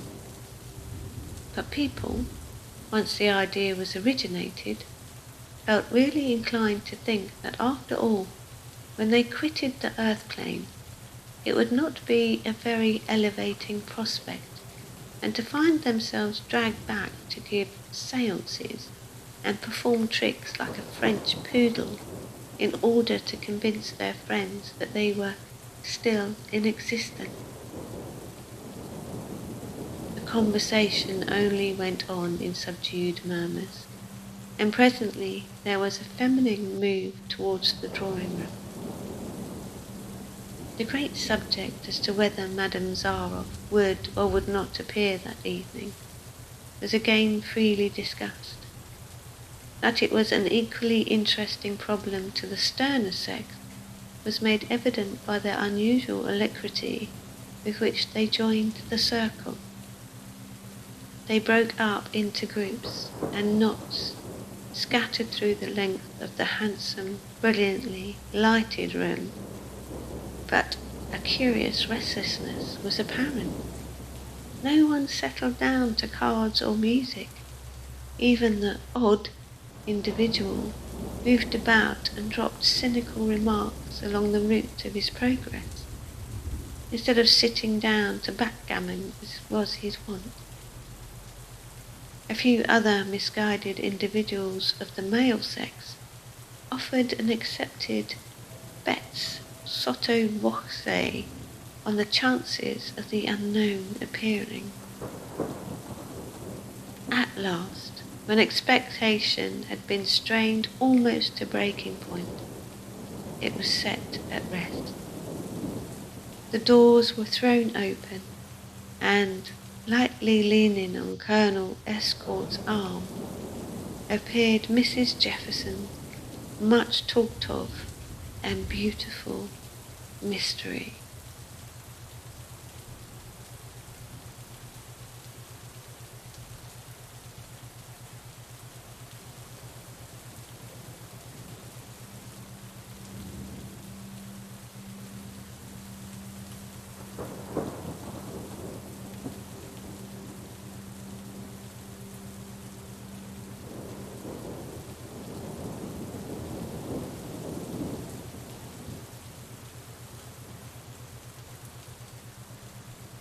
Chapter 8. Surprise!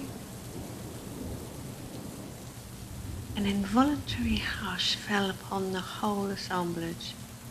Not a man nor woman there but felt their breath come a little quicker, their hearts beat with suppressed excitement, as that perfect figure, with its indolent grace, swept slowly through the room and into their midst.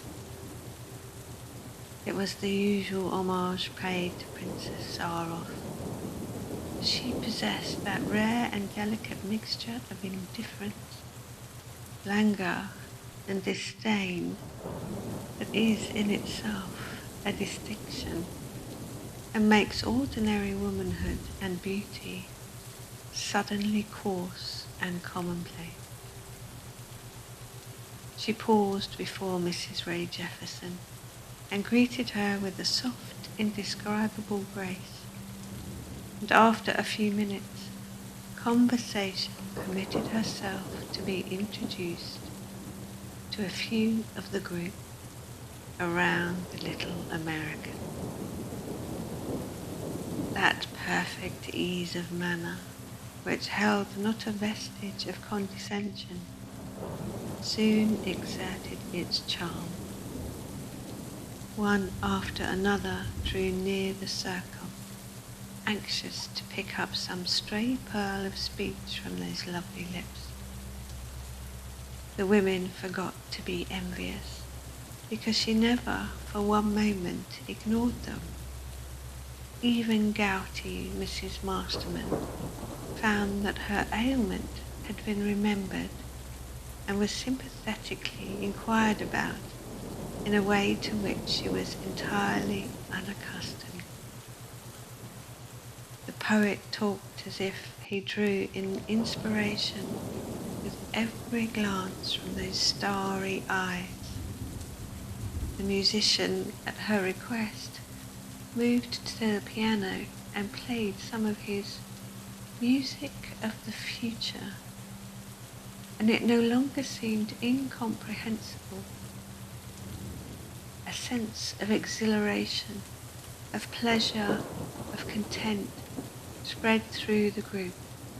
It animated discussion and gave ordinary conversation a sudden grace and charm. It was expected before the evening was over that conversation would ascend by natural gradations from the ordinary to the intellectual, yet no one could tell exactly how or when it began to do so, any more than they could describe the strange logic by which this one woman set to right various perplexing problems, and gave the key, as it were, to a nobler and higher order of eclectic philosophy than they had yet ventured upon. To Mrs. Ray Jefferson, that discussion in the baths had acted as the stimulus of an olive to the palate. She was all eagerness to resume it. "I hope, Madame Zaroff," she said in a brisk, lively fashion, "that you will afford me a little enlightenment about what you said yesterday. This is leisure time with most of us, but I suppose mental culture is not incompatible with hygienic pursuits." "Assuredly not," said the princess, smiling. "The more you cultivate the mind, the less you feel the ailments of the body. To give those ailments even occasional insignificance is to first forget and then banish them. If you draw your mind away from the thought of pain, you cease to feel pain." "But that would require a stronger mental capacity than we possess," said Mrs. Masterman. Then she suddenly remembered that she had not felt a single gouty twinge the whole evening, because her mental consciousness had been unusually excited. This remembrance made her grow suddenly thoughtful and attentive to the discussion. "I think," said Princess Zaroff gently, "that we all make a great mistake in setting any absolute limit to our mental capacity. It is quite within our own power to dwarf or extend it. If we are content to rest, satisfied with a small amount of knowledge, we can do so, and even cease to suffer in our own self-esteem by feeling we are stupid or indolent or ignorant. Our perceptions are gradually blunted, and society is kind enough to case most of its remarks and opinions in a sugar coating, so that the real truth never reaches us. We gradually find that an opinion that soothes our personal vanity and self-esteem is a very pleasant opinion, so long as we cherish that falsehood. So do we blunt our faculties of progress. Now it seems a very extraordinary thing to me, who have long been accustomed to investigate the psychic side of nature, to find such numbers of people who don't believe in any psychic laws at all, far less care to investigate them. The reason is simply this. They are all convinced that one trivial, petty earth life is the life for which they were created and are responsible. Therefore, the only one they feel bound to investigate. She paused and looked at the circle of grave and wondering faces. You have heard of the law of karma, I suppose, she said. There was a murmur, vague, spontaneous, or doubtful, according to the amount of comprehension excited by the question. It is a pity, resumed the princess, that it is not more generally understood. What is the difficulty? I learnt it in my childhood, just as your English children learn their catechism. You have taken up the doctrine of evolution very strongly, but karma is its very leading law, so to speak. Man is perpetually working out and developing afresh the energies, aspirations and character with which his spirit was originally endowed. He becomes, as it were, the product of the better part of himself, the part that struggles to the surface again and again during periods of incarceration in the flesh. You would convey that we all live over and over again? Most certainly. It is the only rational way to account for the injustice, the sorrows and the miseries of earth. It gives long opportunities for the modification of character. It acts as retribution to the evil and the vicious and the selfish. It gives a far deeper sense of responsibility than the shallow acceptance of mere creeds, because a man's good or evil deeds become a series of actions with inevitable consequences. If you teach him that he can throw off the results of a bad life and of all it has entailed upon his fellow man by a brief spell of penitence or a blind, irrational faith in the sacrifice of a being he has neglected and ignored during the greater part of that life, you really are only pandering to the selfish and cowardly side of his nature. A little shudder ran through the group at these bold words. Mrs. Ray Jefferson lifted her head and cast glances of triumph about, as one who would say, I told you she would shock you all. There was scarcely a man or woman there who did not attend church on Sundays, and who had not managed to make a comfortable compact between the obligations of religion and the demands of social and worldly life. Not one who, if taken to task on the momentous subject of spiritual future, could have given any rational explanation of why he or she held certain vague ideas on the subject of salvation, or put off the deeper consideration of the subject to some indefinite period when they would have had their fill of vanities and lost either the means or the desire to pursue them.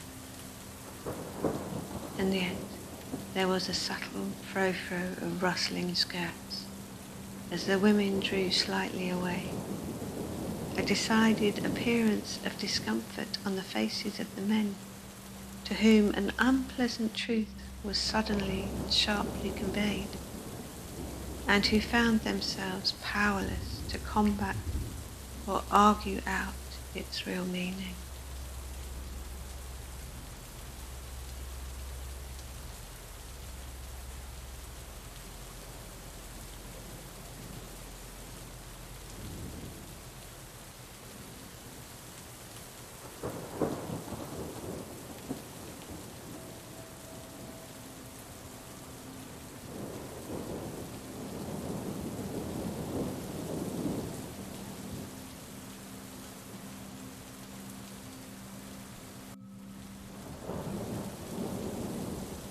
Chapter 9. Discussion. Colonel Estcourt came to the rescue. "No doubt," he said, "the subject and his view of the subject seems a little strange to our friends here. We must remember they have not been accustomed to hear it freely discussed, as we have." "I guess it is strange," said Mrs. Jefferson, rallying her energies. "But we would not shirk its consideration for that reason. I quite agree with Madame Zaroff that people don't think half seriously enough of their real natures, the mysterious inner something which we all feel we possess, but whose voice we stifle in the din of the world. And yet," she added, sighing pathetically as she looked at the great works, creation, "the vanities are uncommon pleasant. Why should we turn anchorites?" "There is not the slightest necessity," said the princess, smiling at the unuttered thought she had read in that glance. "Far from it. The gravest duties of life are generally those that meet us in the world, and are called forth by our actions in the world. All lives are not meant to be isolated, and certainly none for the whole period of earth life. A person would have to be very sure that he was free to cut himself adrift from his fellows before he would be permitted to do so." "Permitted?" echoed Mrs. Jefferson rather vaguely. "But by whom?" "The teachers of occult science," answered the Princess Zaroff. "But who are they?" exclaimed the little American. "That I cannot tell you," she answered vaguely. "They exist, and their influence is already beginning to make itself felt. But it would be a poor triumph to unveil the highest wisdom that humanity can ever learn, in order to satisfy the idle and the curious, and the lovers of marvel. Those who desire to learn can always do so, but nothing is forced upon you, or even obtruded. I should not have opened my lips on the subject had you not expressed a desire to hear something about it." "I suppose," said Mrs. Jefferson eagerly, "you yourself are a believer in occultism?" "Madame Zaroff is a great deal more than that," said Colonel Estcourt. "She is one of its most earnest students and most ardent votaries.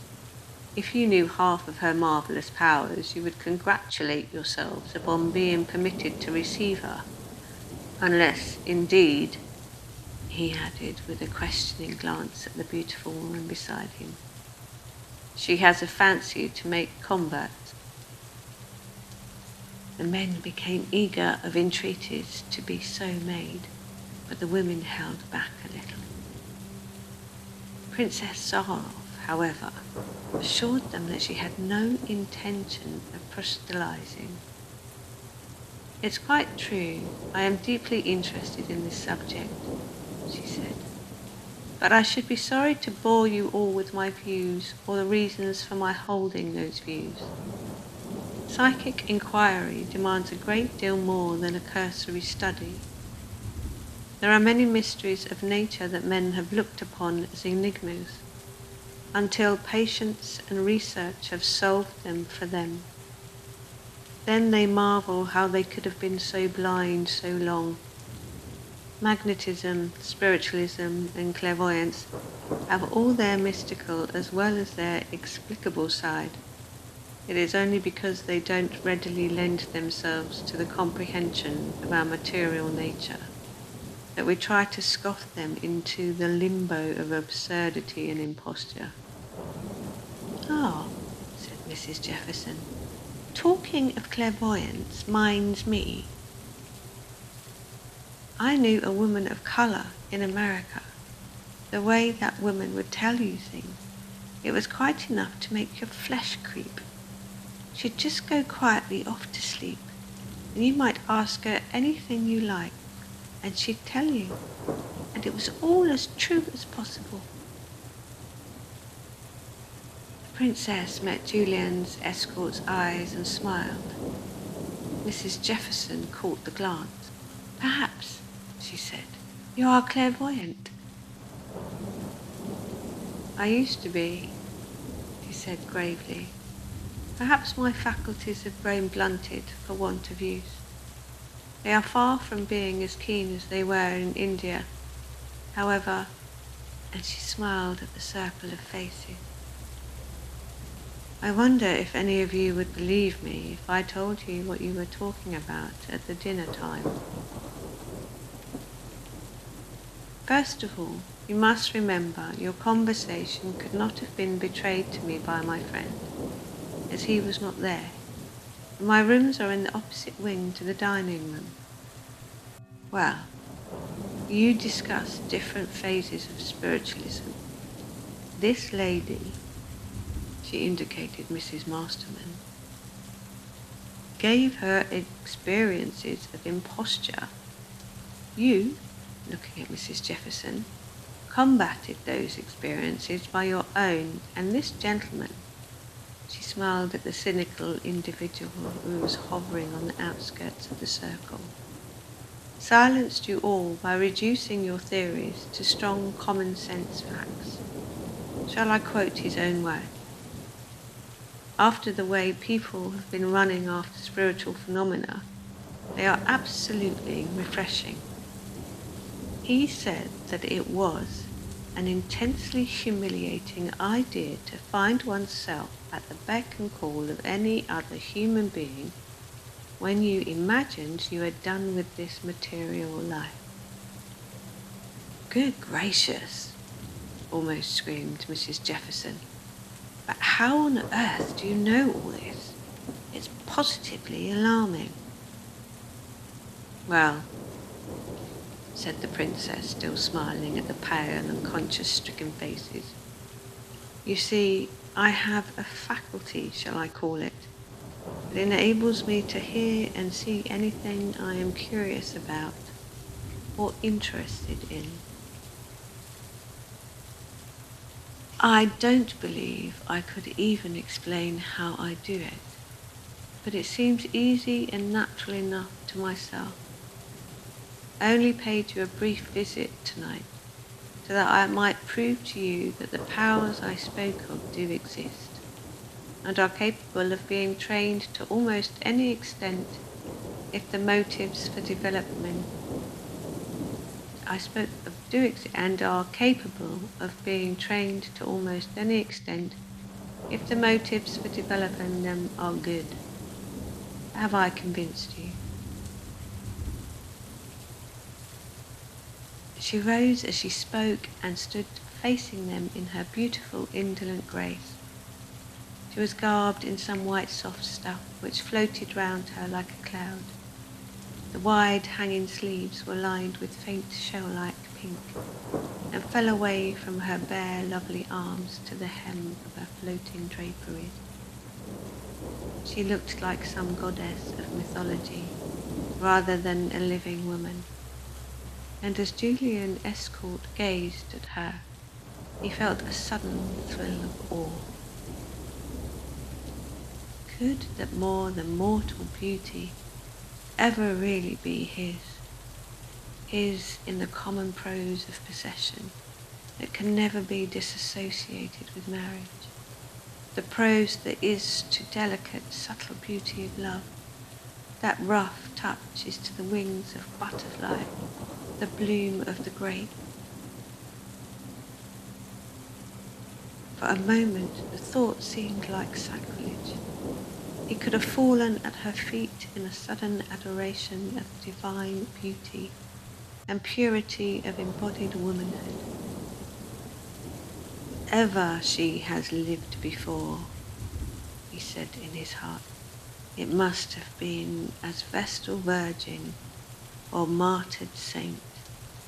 Where in the world is such another woman? The voice of the cynical philosopher broke on his ear and disturbed his thoughts. Madam, it is my humble opinion that you could convince us of anything you desired. Happy are those who have so charming a proselyter to expound their doctrines. Happier still the fortunate few to whom those doctrines are to be expounded by lips so lovely and a heart so wise. Ere the circle had quite recovered from its astonishment at hearing a speech so flattering, uttered by their surly Diogenes, they had parted to make way for the beautiful stranger, and the last gleam of her snowing robes were floating through the doorway as a cloud melts into the darkness of descending night.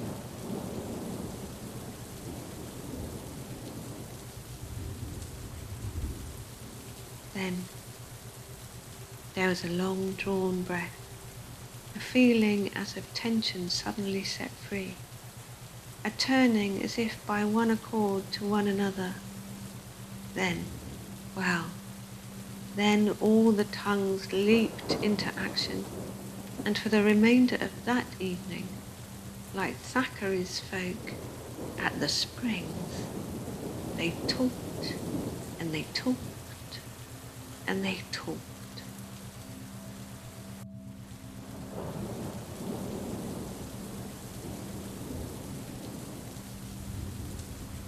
Chapter 10.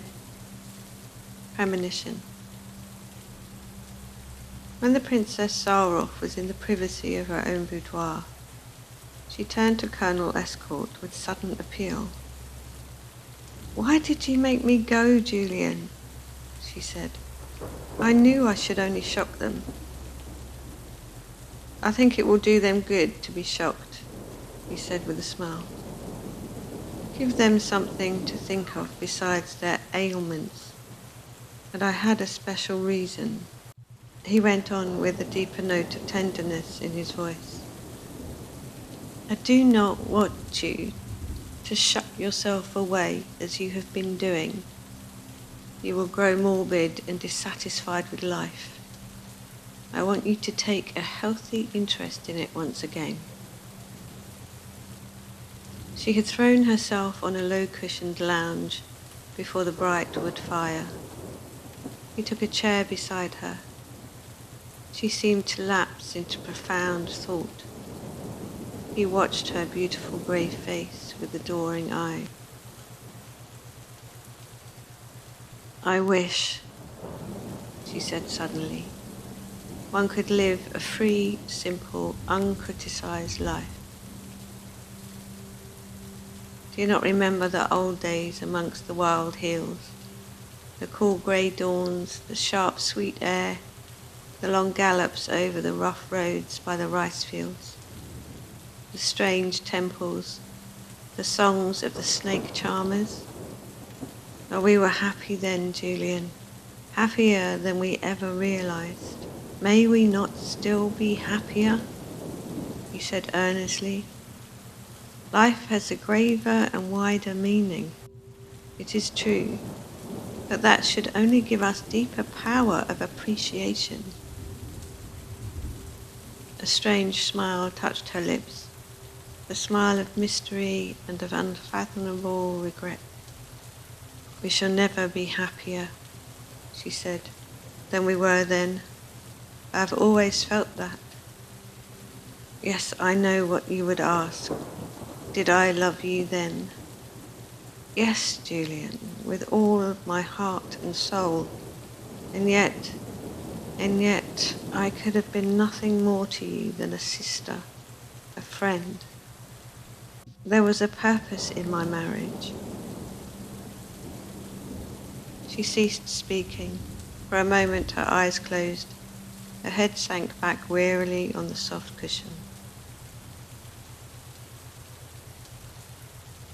Presently she opened them and met his anxious gaze. No, I did not faint, she said. But why, I know not. A sense of blankness and dizziness always comes over me when I speak on that subject. There is something I wish, yet dread, to remember. But, just as I am on the point of grasping it, there is a blank. Do not speak of that time, he said passionately. I hate to think you were the wife of that man. It was sacrilege. You, my pure soul goddess. He was a bad man, she said, but up to a certain point, I could always escape and defy him. He was a coward at heart, and he was afraid of me. Then suddenly she stretched out her arm and touched his shoulder with a timid, caressing movement. You need not be jealous of those years, my beloved, she said softly. No man would, you knew them for what they were to me. He sank on his knees and folded his arms about her. Ah, queen of mine, he said, it is only natural that I should be jealous of the lightest touch, or look, or word, that were once another's privilege. Therein lies the only sting in my happiness. Does that not prove it is of earth? Earthly, she said, as her deep mournful eyes looked back to his own. I believe, Julian, it would be better even now if we were to part. I have always that dread upon my soul that I am destined to bring you suffering, misfortune. Bring what you will, he interrupted passionately, but do not speak of parting, rather suffering and trial at your hands, oh my life's love, than the greatest peace and prosperity from any other woman's.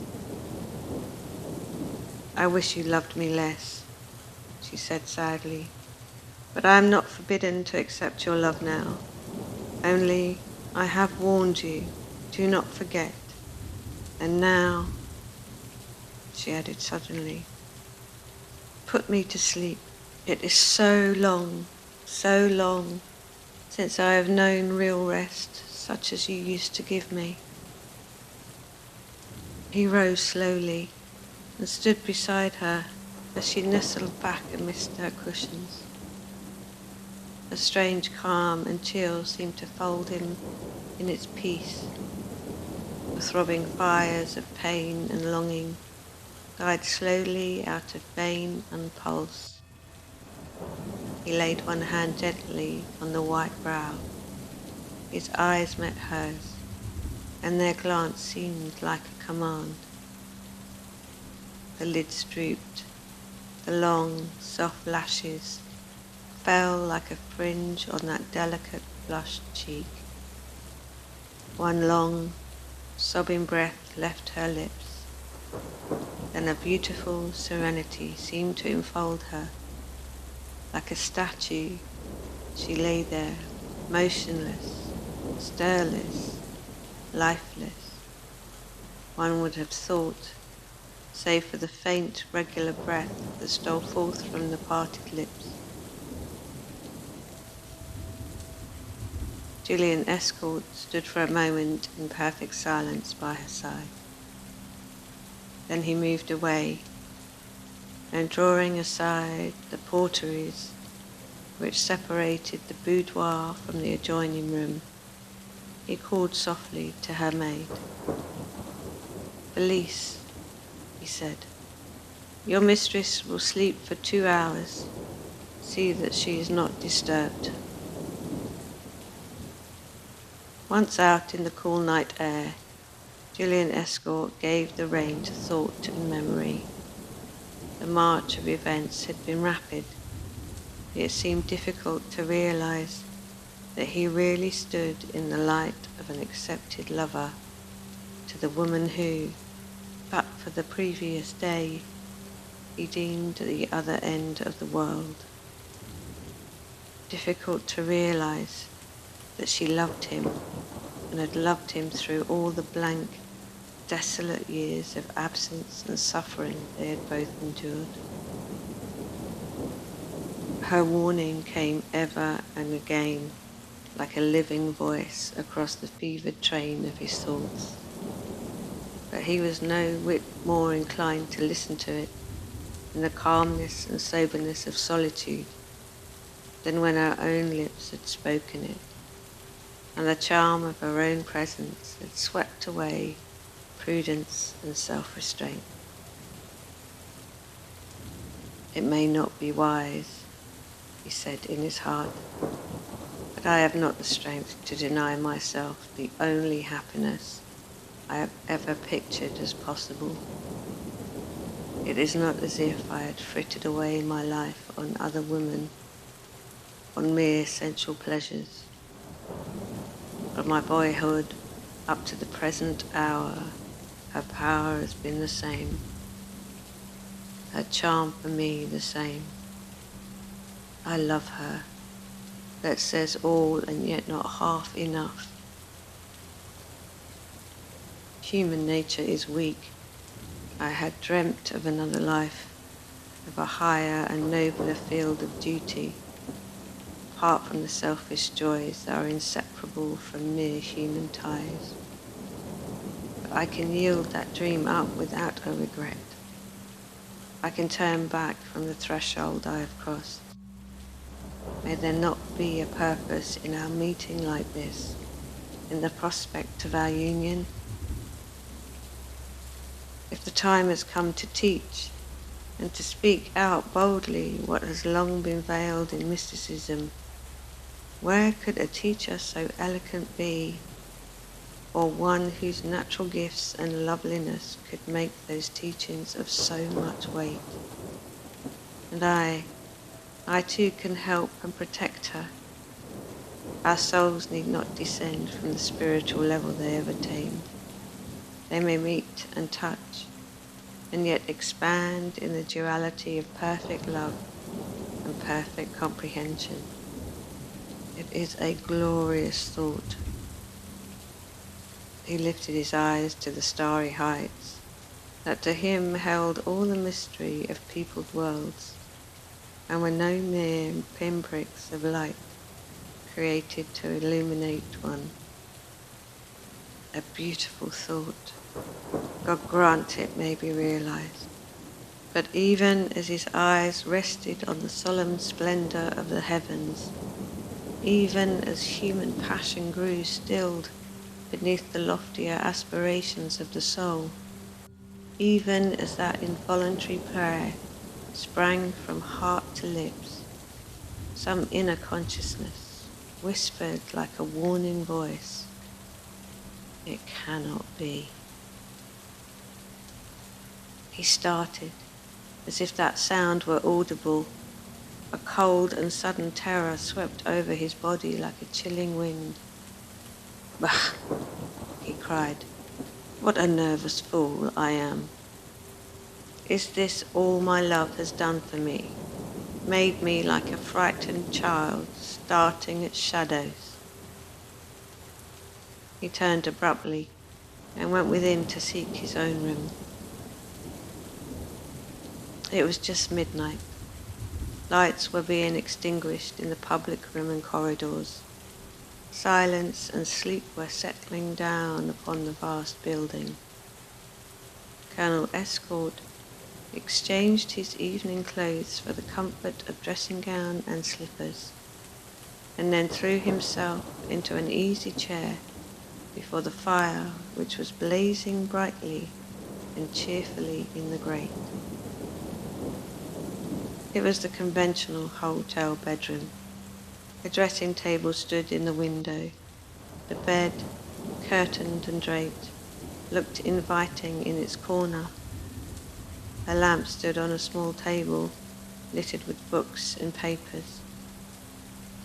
An array of pipes and cigar holders was strewn carelessly on the mantelpiece. A sense of brightness and commonplace comfort permeated the atmosphere and was sensibly soothing after the chill of the cool December night. He took a cigar from his case and lit it, and threw himself back and smoked at his ease. As he did so, he heard a clock in the distance strike the midnight. Mechanically, he counted the strokes. "She will wake now," he said, half aloud. The sound of his voice startled himself in the stillness of the room. As its echoes died away, he glanced nervously round. Then his face paled to the hues of death. His eyes dilated. Midway in the room, a veiled, misty figure seemed to float, transparent and yet distinct. He saw its arms stretched out towards himself with sudden, impressive gesture. He tossed the cigar into the grate, then bent his head as if in submission. "Is it the summons at last?" he asked faintly. If answer there was, it was audible only to himself. To anyone looking on, it seemed as if a sudden dreamy lassitude had overtaken him. His head sank back against the chair. His eyes closed. His face grew calm and peaceful, and, like a tired child, he fell asleep.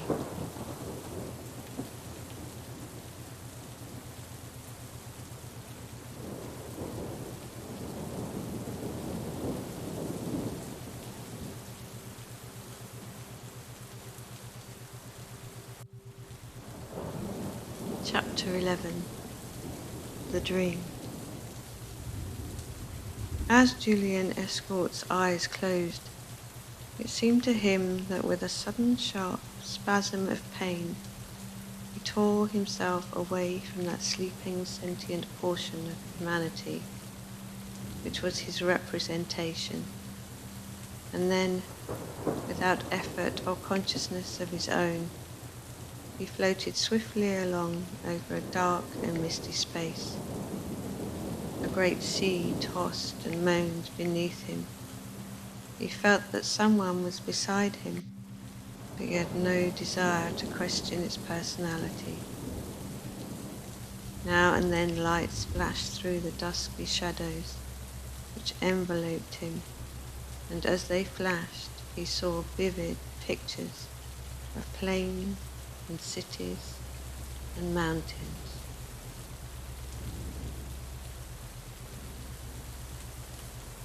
Over one such city, bathed in the clear glow of the full moon, he seemed to pause. He saw bridges, piles of buildings, dark flowing canals, a strange medley of streets, some broad and beautiful, others dark, narrow and pestilential, reeking with the fumes of dram shops. There was snow on the ground. Sleighs were gliding swiftly to and fro. People spoke, but seldom. An air of restraint, of fear, of rebellion impressed him. Furtive glances and brief whispers became pregnant with meaning. Gradually, as he moved through the hurrying crowd, he was conscious of a name constantly on their lips. It was muttered by the voices of tipsy men reeling from their vile dens of intoxication, by the lips of painted women as they drew their furs around their tawdry finery, by artisans with pinched faces and hungry eyes, by all the classes to whom life is a bitter struggle with poverty and necessity. To and fro he seemed to move, without haste and yet with the rapidity of thought, in the magnificence of gilded saloons, in the snow-covered streets, in the haunts of poverty and vice. Always and always that one word was tossed to and fro in every accent of hate. And when in wonder he turned to the shape floating still beside him and would have questioned the meaning of that word, it stayed the question on his lips with a mute gesture. Then, strange to say, he seemed to gather into his own consciousness a sense of deep, implacable hatred, a hatred that thrilled the air as with poisoned breath, and beat in the pulses of living men to whom existence was brutalized by tyranny and vice. The sense of this awful, murderous hate at last grew terrible as a burden, so fully and consciously did he recognize it. So clearly did he see of what it was capable, and so mysteriously did it seem to breathe in the very air through which he moved. It filled the pulses of night with a horror from which he shrank aghast. It stretched a blood-red hand over white drifts of unsullied snow. It painted out the brilliant hues of luxury and threw yet darker shadows over the sad homes of want and misery and crime. And more he strained every nerve to catch the meaning of that word which was its embodiment, and again he failed. Suddenly the scene changed. He was in a poor chamber, barely and miserably furnished. It lay in the center of a pile of buildings, facing a half-frozen canal. It seemed to him that the building consisted of hosts of small tenements, all swarming with human life. He had passed up the common stairway seemingly unnoticed and entered this special room. It was tenanted by two people, an old woman of some 70 years, with a thin, worn face and grey hair banded over her hollow temples. She was thinly clad and wore an old tippet of yellow fur over her shoulders. She sat near the stove. Before her stood a young man in the dress of a Petersburg student. They were talking low and earnestly. Again, that word reached him. Again, the full sense of its meaning eluded his grasp. Suddenly, comprehension of the scene became clear to him. He saw that they were mother and son, that he was relating some incident to her with a suppressed enthusiasm that yet made itself audible in his deep, thrilling tone, and visible in the glow and sparkle of his eye. "She is an angel," he said at last. "We do well to trust her. But what a risk. Think of it, Mother. 500 lives and only a few hours to decide their fate." The woman's face grew white, and her feeble limbs shivered with an ache. "My son," she moaned, "my only son, and you, too, may be sacrificed. Oh, unhappy country, unhappy fate that makes it ours. But you are right. The princess is an angel of goodness. She will save us. She has said it." They both turned involuntarily towards a small image, before which a lamp burned. He saw them kneel hand in hand before it, then the room faded into darkness. He was in another place now. A sense of luxury, of perfume, of dreamy warmth, and he saw, opening before him in a vista of exquisite colour, a suite of softly lighted chambers. They seemed to glow like jewels, each perfect in the richness and loveliness of its setting. And at the farthest end of one of them, a woman reclined on a couch of white furs. She was wrapped in a loose gown of thick white silk, bordered also with snowy fur, and her lovely hair was unbound.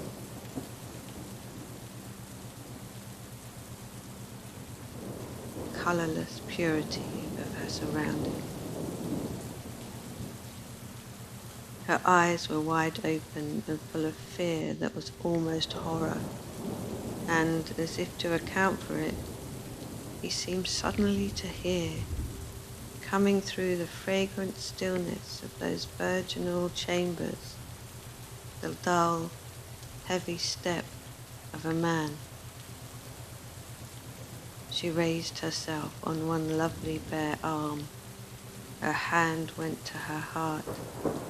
Then slowly her eyes were up and raised as if some dumb prayer for strength. A strange frozen calm came over the perfect features. The face looked as if carved in marble. Nearer and nearer came the heavy step, reeling and uncertain, yet stumbling with drunken obstinacy towards some goal to which the leaden senses pointed their brutal desires. Up to this time, Julian Esquire had only been conscious of a passive, blind submission to the force controlling him. But now, power seemed to thrill him. Desire seemed struggling to action. The will awakened from its lethargy, and a godlike strength and force seemed to bring into life, held in check but for a moment, as the increased vigilance of sense bade him watch yet a little longer.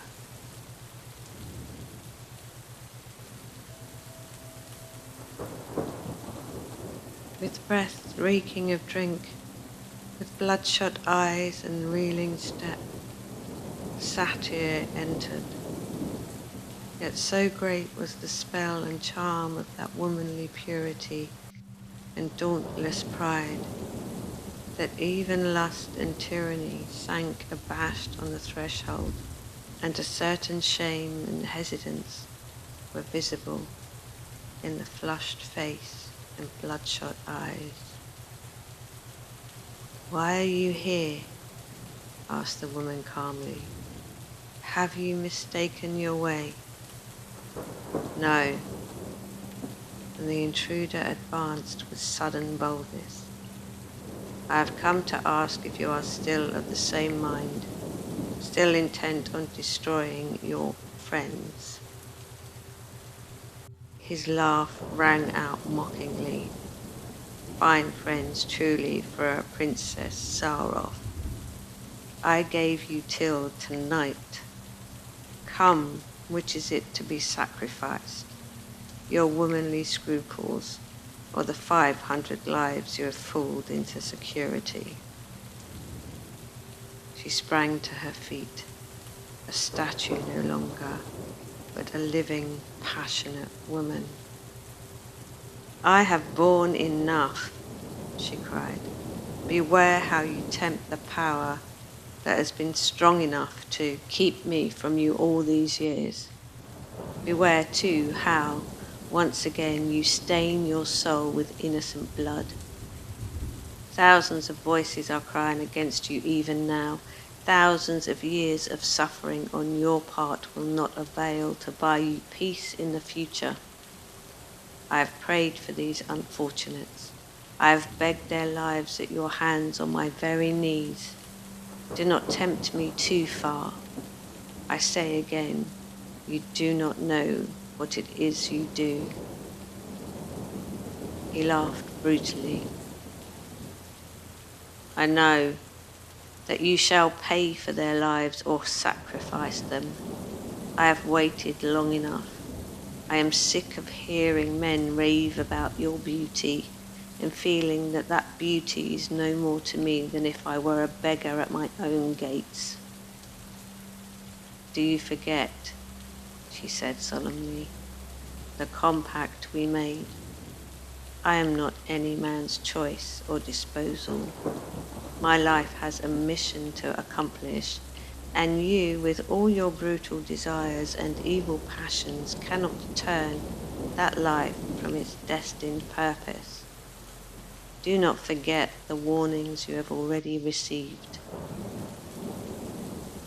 Beautiful she looked, standing there in her floating snowy draperies, with solemn eyes fixed upon that sullen, lowering face. Beautiful and mysterious as some Vestal priestess defending the secrets of her order. But that beauty, for once, seemed less to subjugate than to inflame the evil desires of the lower nature to which it was bound. "I will listen no more to vague threats," he said fiercely. "I have paid a heavy enough price for you. I mean to enjoy my purchase. See, here is the list. They are fairly trapped. A word from you and they are safe, these impatient fools. Keep silence, and the mines, the slow torturing deaths of Siberia awaits them all. Now once again, your answer." He drew nearer, his eyes aflame, his arms outstretched. Then a change, wild and fearful as that of the tropical tornado to a southern landscape, swept over that lovely form. Her eyes flashed, her figure seemed to dilate. Slowly she raised her arm and stretched it towards the brutal ravisher. Struggling, panting, tearing as it were, against a power that bade him hearken to that terrible answer, Julian Escort cried, or seemed to cry aloud in an agony of entreaty. Then a rushing noise of an unloosed torrent was in his ears, a dull, confused pain beat like clanging hammers in his brain. His eyes opened and he found himself bathed in the cold sweat of more than mortal terror, lying face downwards on the floor of his own bedroom. He struggled to his feet and rushed to the window and let the cool night air blow over his face. Every limb was trembling. He could not think with any clearness. In some dim, unconscious fashion, he groped for his watch and found it, and looked at the time. 1:15. Only an hour had passed, an hour, and he felt as if centuries had swept over his head in the vivid horrors of that awful dream. But it was only a dream, he cried aloud, drawing in deep, panting breaths of the pine-scented air. Oh, thank God it was only a dream. He sank on his knees and sobbed like a child in the starlit solitude of the night.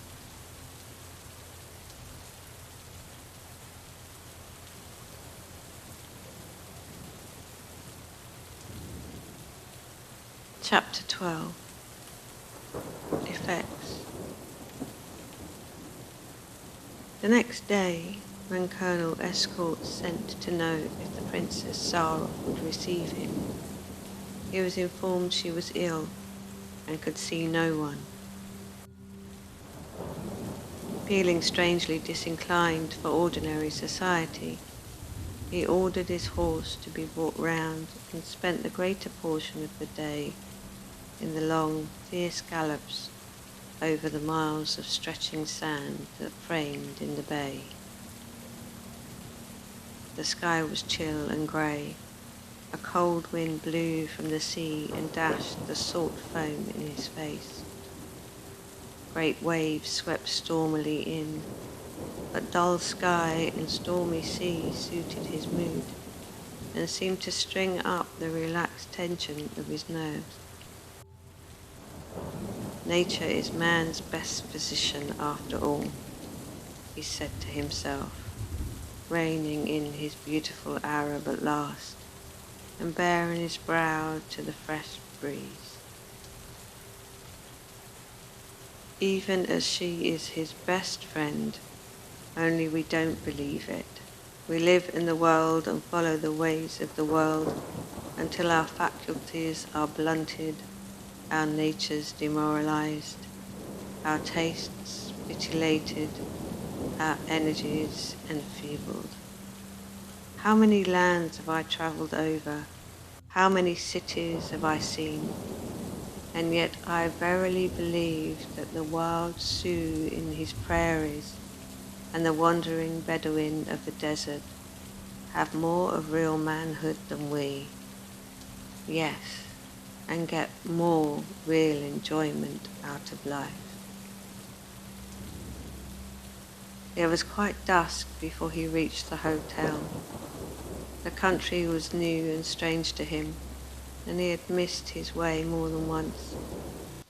But though he was tired and stiff and hungry, his mental energies were braced, his mind at ease, and the disturbing and torturing memories of the previous night no longer tormented him. At dinner, he sat next to Mrs. Ray Jefferson. She was radiant and voluble as ever. She had a great deal to say about the princess, who, it appeared, had again spent the morning in the baths. She looked real ill, said the little American. Awful white and languid. I asked her if she had seen a ghost. There was something scared and strange about her. I surmise it's nerves. It was odd, too. And she lowered her voice, as if taking the colonel into special confidence. but she went right off to sleep in the hot room. Nothing could waken her. I got frightened." His face looked disturbed. "To sleep?" he said. "That is rather unusual, is it not?" "Ah, plenty of us go to sleep in the cooling room," said Mrs. Jefferson, "but I never saw anyone do it in any of the others." She was talking to me, and then quite suddenly she said, "I feel sleepy. Please do not speak. I shall wake in a quarter of an hour." And so she did. "You did not try to waken her, I suppose?" asked Colonel Escort anxiously. "Well, I did, but it was no use. I let her be. I saw she was all right because she breathed naturally, and her heart beat quite regular. Still, it seemed odd. I asked her maid afterwards about it. She's a pretty little Frenchwoman, and always waits in the cooling room for her mistress. But she didn't seem to think anything of it. She said she very often does that, and it's best not to try and wake her. I must say she seemed much better afterwards, brighter and more alert. What a lovely creature she is," she added enthusiastically. "I suppose you know you're the most envied person in the hotel at this present moment?" He smiled, but his face still looked anxious and disturbed. "Because I have the privilege of being her friend?" he said. "Well, I'm not going to deny that it is a privilege, a most enviable one." "I should think," said Mrs. Jefferson meaningly, "it is also one that has its dangers." The calm grey eyes met her sharp, inquisitive glance, but were utterly unrevealing. "I will not affect to misunderstand you," he said. "There are men who covet danger for its own sake. They may seem foolhardy, but they are only accountable to themselves for the risks they run." "Well," said Mrs. Jefferson warmly, "I am only a woman, and yet if it is possible to fall in love with one of my own sex, I guess I've done it. She's perfectly charmed me. I can't get her out of my head for a single moment. It's not only her beauty, but her mind. As for our poet," she added, laughing, "he's about gone. He's done nothing all day but moon around under the pine trees, writing sonnets, I guess, and hoping to catch a glimpse of her. All useless. She's not left the hotel today. I suppose she's not to favour us tonight." Colonel Escort was silent. Conversation was more or less general, but it sounded vague and unmeaning to him. He heard a voice on his left holding forth with energy, but he did not heed it until Mrs. Jefferson touched his arm and whispered an entreaty. "Do listen," she said. "It's Diogenes. Isn't he coming out? I surmise it's her influence. You remember last night?" "An atheist," said the dogmatic voice of an individual who had given a common-sense view of spiritualism the previous evening, "must be a fool of the most complete type, because he doubts what men teach of God. Is no reason for doubting the existence of God. I grant that the Reverend John Smith, with his high-fluting, ritualistic trappings on one side, and the Reverend Josiah Stiggins, with his coarse and commonplace familiarity with the Almighty, whose personality he expounds as if he were discussing the characteristics of an ordinary mortal, on the other, are enough to drive hundreds of people out of the pale of Christianity. But, all the same, the expectation of another life is a rooted belief in the minds of all men quite apart from religion. Even the savage has it. If we call it human nature to eat, drink, fight, love, or desire, It must also be human nature that gives universal assent to this idea of an after-existence. The fact of finding it in all races is but proof that man is the creation of a power that intends him for far wider range of existence than he sees before him. There are many things affirmed by man's consciousness that he cannot logically explain, yet it is a narrow reasoning that bids us reject the inexplicable. Yet you reject spiritualism, said Mrs. Jefferson quickly. Not at all, my dear madam. I only reject the humiliating and degrading trickery that is its external form. I repeat what I said yesterday, that no lofty or educated mind could do anything but resent the idea of being subjugated to a mere material world, and by being forced by that world to perform conjuring tricks in order that a small portion of the civilized world would gape and gaze and cry out, "How wonderful!" To deny that spirit exists, aye, and work, would be to deny the very crudest faith in Christianity. There is no doubt, said Colonel Escort, that everything is explicable. But we must wait for the growth and development of our higher natures before we can comprehend half of the mysteries of the higher life. The great fault of the materialist and the scientist is that they would fain bring everything down to the level of their present comprehension, instead of patiently waiting the completion of future spiritual forces. It is quite evident that we are not meant to attain our full mental stature on the earth plane, but what would be left to achieve in the countless ages of immortality. Man professes belief in immortality, and yet seems to contemplate it as a state of stagnation and quiescence. Why? He believes in it he cannot explain. It is, as you said before, a consciousness given to the races of humanity, but no more capable of commonplace analysis than time, or space, or thought. The beautiful is as the cloud that floats in radiant space, murmured the poet. The vagueness of form permits the eye to clothe it in the loveliest tints of fancy. Now, that's what I call irrational, murmured Mrs. Jefferson in Colonel Escort's ear.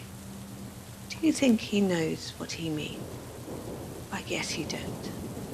Gracious. Gracious! She started and suddenly grasped his arm. Look, she said. There's the princess in the doorway. Is she coming in? No, she's moving away. I believe she's going into the drawing room after all. Did you see her?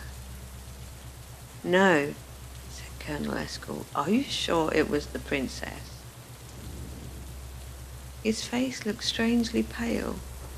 She noted his hand trembled as he laid down his knife on the plate before him. Sure? Exclaimed Mrs. Jefferson with asperity. Of course I'm sure. It's not easy to mistake her, I guess. I can't think why you didn't catch sight of her. She just looked in as she passed, I suppose. No doubt, he said, but the gravity and easiness of his face deepened. Just then, one of the waiters paused beside Mrs. Jefferson's chair. She turned to him. Watson, she said, just oblige me by going into the drawing room and finding out if Madame Zarlov is there. She added laughingly to Colonel Escort that I am not going to waste my time over 6 courses if she is. Still he did not speak, and his unusual pallor and gravity began to affect the lively little American. She helped herself to truffled pheasant and became absorbed in gastronomical duties. 2 or 3 minutes passed when the man who had gone on her errand returned. Madame Zaroff is not in the drawing room, he said in a low voice. I met her maid on the staircase, and she says that Madame is not well enough to leave her apartments this evening. But, good gracious me, began Mrs. Jefferson with angry impatience. I saw... Hush, said Colonel Escort in a low, impressive voice. Oblige me by saying nothing about it. Remember, I too was looking in the same direction, yet I saw nothing. Now, Colonel, Mrs. Jefferson dropped her knife and fork and stared at him.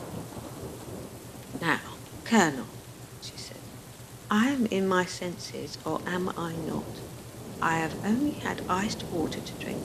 I believe I'm a commonplace person eating a commonplace, though very excellent dinner. Nothing's been playing tricks with my nerves, I can swear, and I do assure you that the Princess Zaroff stood there in that doorway and looked in here not 5 minutes ago. Why, I'll even tell you the gown she had on.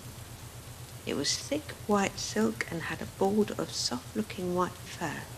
There, she said triumphantly.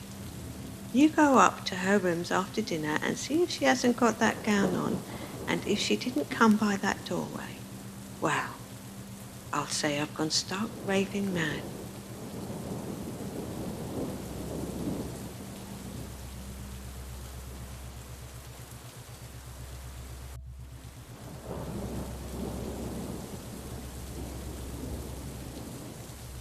Chapter 13. The Promise. Just as the ladies had left the dining room, a note was put into Colonel Escort's hand. He opened it and read the 2 brief lines it contained. I will see you in my boudoir when you have finished dinner. He pushed aside the glass he had just filled and left the table. He knocked at the door of her room. The low, sweet voice that bade him enter thrilled his heart with its accustomed sorcery. He opened the door, but as he stepped across the threshold, he suddenly paused, and for a moment it seemed to him that his heart ceased to beat. Was it only chance that reproduced the dream scene of the previous night? The suit of rooms was thrown open, and through the delicate amber tints of the satin hangings gleamed the faint rose hue of lamplight, paling into opal in the farthest chamber, but giving to all the soft and glowing colouring he remembered. Swiftly his eyes took in the picture. They seemed also to take in the lovely figure reclining amongst snowy furs, robed in colourless silk, bordered with the same fur. She raised herself on her arm as he approached. I have not treated you well today, Julian, she said, but I have been ill, nervous, disturbed. I slept badly and had terrible dreams. You must forgive me. He bent over the extended hand and touched it with his lips. You are cold, she said. What is the matter? I, too, had a terrible dream, he said. I suppose the effects are still upon me. Then he looked calmly and fixedly at her. You were downstairs a few moments ago, he said. Why? She looked surprised. Did you see me? She asked. He shook his head. No, he said. It was your American friend. Her face grew thoughtful. Then the power is coming back, she said. I wonder why. He seated himself beside her. Of course, he said. It was not really yourself. I have not left this couch for 3 hours, she said. All the same, I wanted to have a peep at you all. I hope you will not exercise that power too frequently, he said. You know I never liked it. I know, she said, smiling up at his grey face, that you were always afraid I should not come back from my flights, but I always do. They send me, very much against my will. Still, I must obey. She sighed, then after a moment she put out her hand with a caressing little gesture. What was your terrible dream? She said. I see it is troubling you still. You are distrait and absent. Tell me. He touched the white hand with his lips. I would rather not, he said, because you were concerned in it, and it seemed as if you were trying to reveal something, or show me something that I dreaded to see. It was in fighting against discovery that I awoke. She started from her reclining position and fixed her eyes on his face. Julian, she cried in a sudden breathless way. Was it, no. She broke off and wrung her hands helplessly. It has escaped me again. I cannot remember. Oh, that I could. It tortures me so, Julian. And she looked at him appealingly. You must help me. You must bring it back. I will not wed you till that mystery is solved. Something warns me against it. My dearest, he said soothingly, do not excite yourself in this fashion. It can make no difference to me that there should be mystery or tragedy in your past life. Have I not always loved you? Have we not chosen the same path in life? Only now we shall tread it side by side, not one far in advance of the other.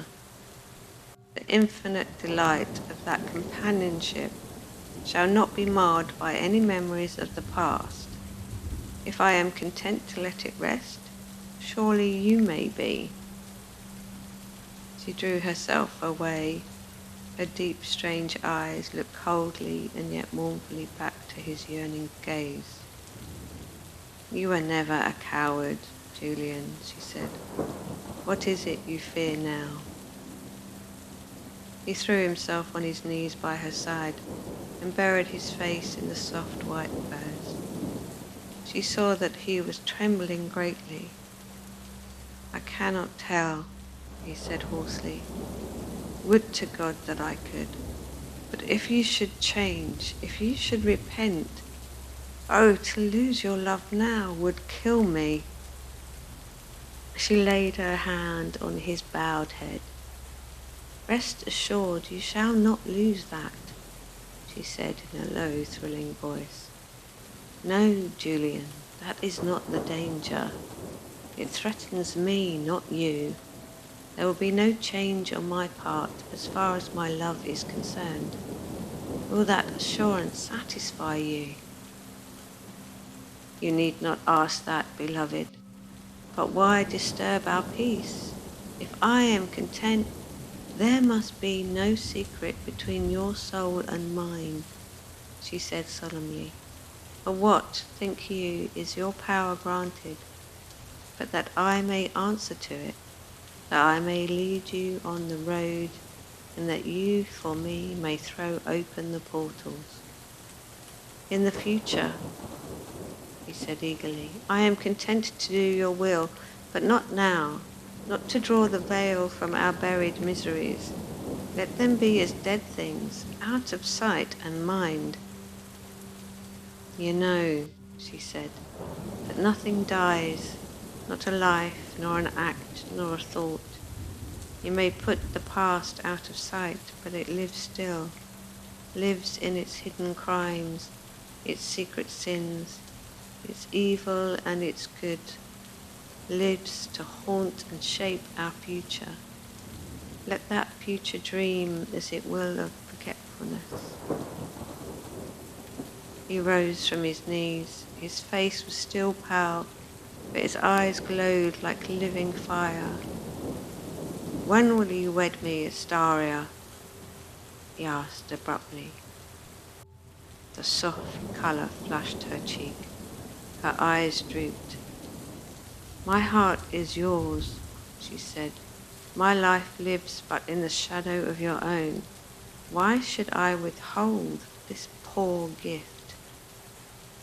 She placed her hand in his and let him draw her to his heart. I will wed you when you will, she said, but only if you yield to my condition. It is an easy one, Julian. Why do you fear? Oh, why? He could not answer that question to his own heart, much less to hers. He could not paint the shuddering horror which had forced him to veil his eyes and shrink aghast from that last scene in his dream. Yet when he looked down on her in her pure womanly beauty and felt the clinging tenderness of her arms, and knew that among all the world of men who had worshipped and wooed her, he alone had kept his place and awakened a response of tenderness, he felt his heart thrill and glow with sudden strength and pride. It shall be as you wish, he said. On the night that heralds our bridal morn, I promise, if my power be still the same, that I will do your bidding. She lifted her face. It was radiant with a strange, mysterious joy. At last, she said brokenly, at last I shall know. Every page of my life will be clear, heart to heart, soul to soul. So shall we stand, O beloved, you and I with senses purified, with no secret unshared, with spirits unfettered and souls at rest. So shall we greet our bridal morn. For this did I have the ordeal, for this have I faced almost the bitterness of death. But the trial is almost over. The goal is almost reached. Go now, my life's beloved, lest indeed my heart should break beneath its weight of joy. Go, but fear not. I am yours forever in the life we know, and in the deep unknown beyond, I shall claim you still.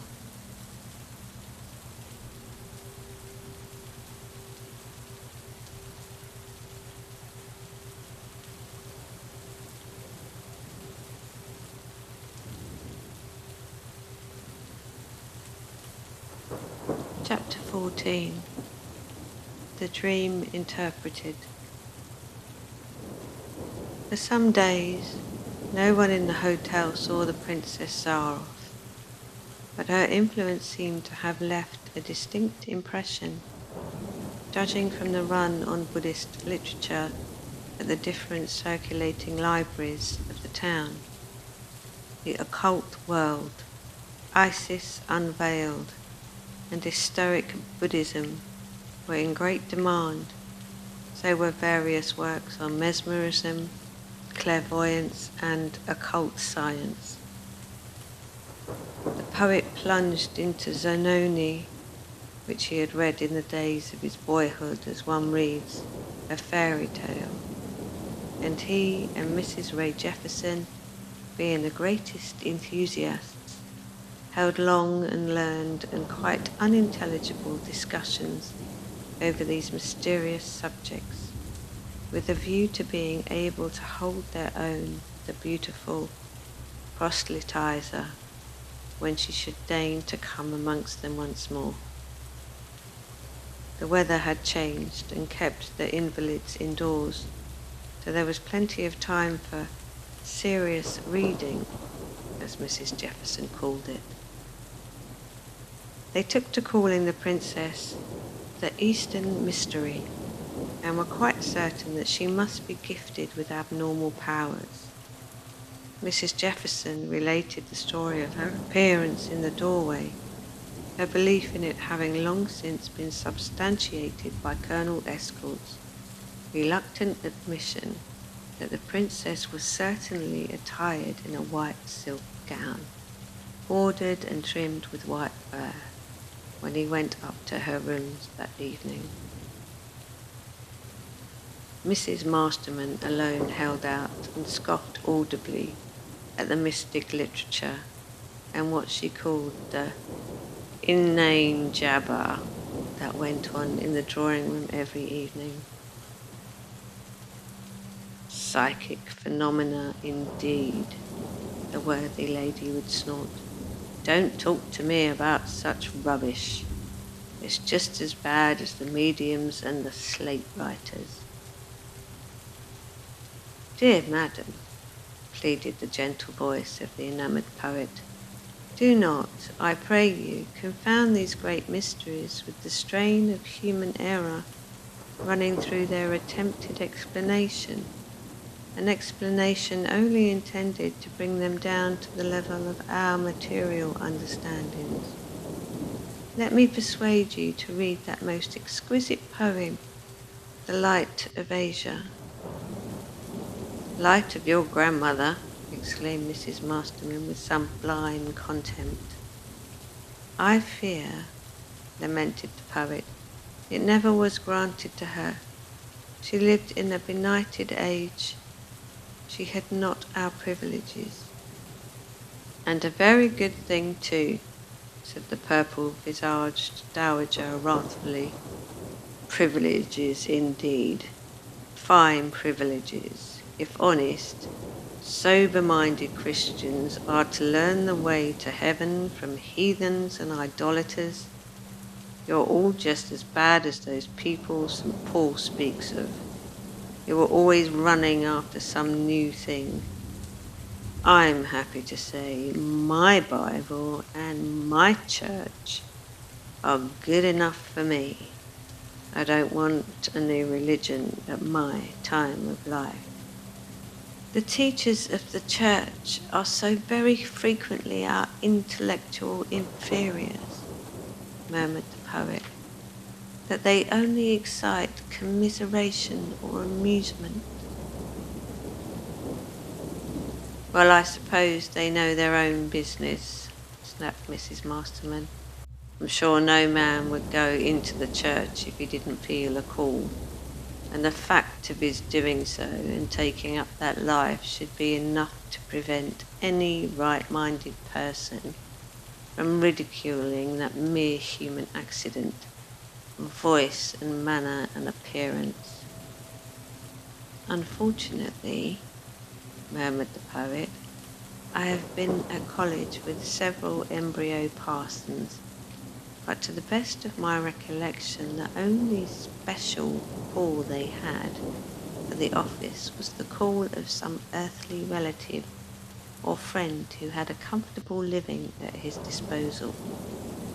It seems to me, I may be wrong, of course, but it really does seem to me that we have quite reversed the old order of religious ministration.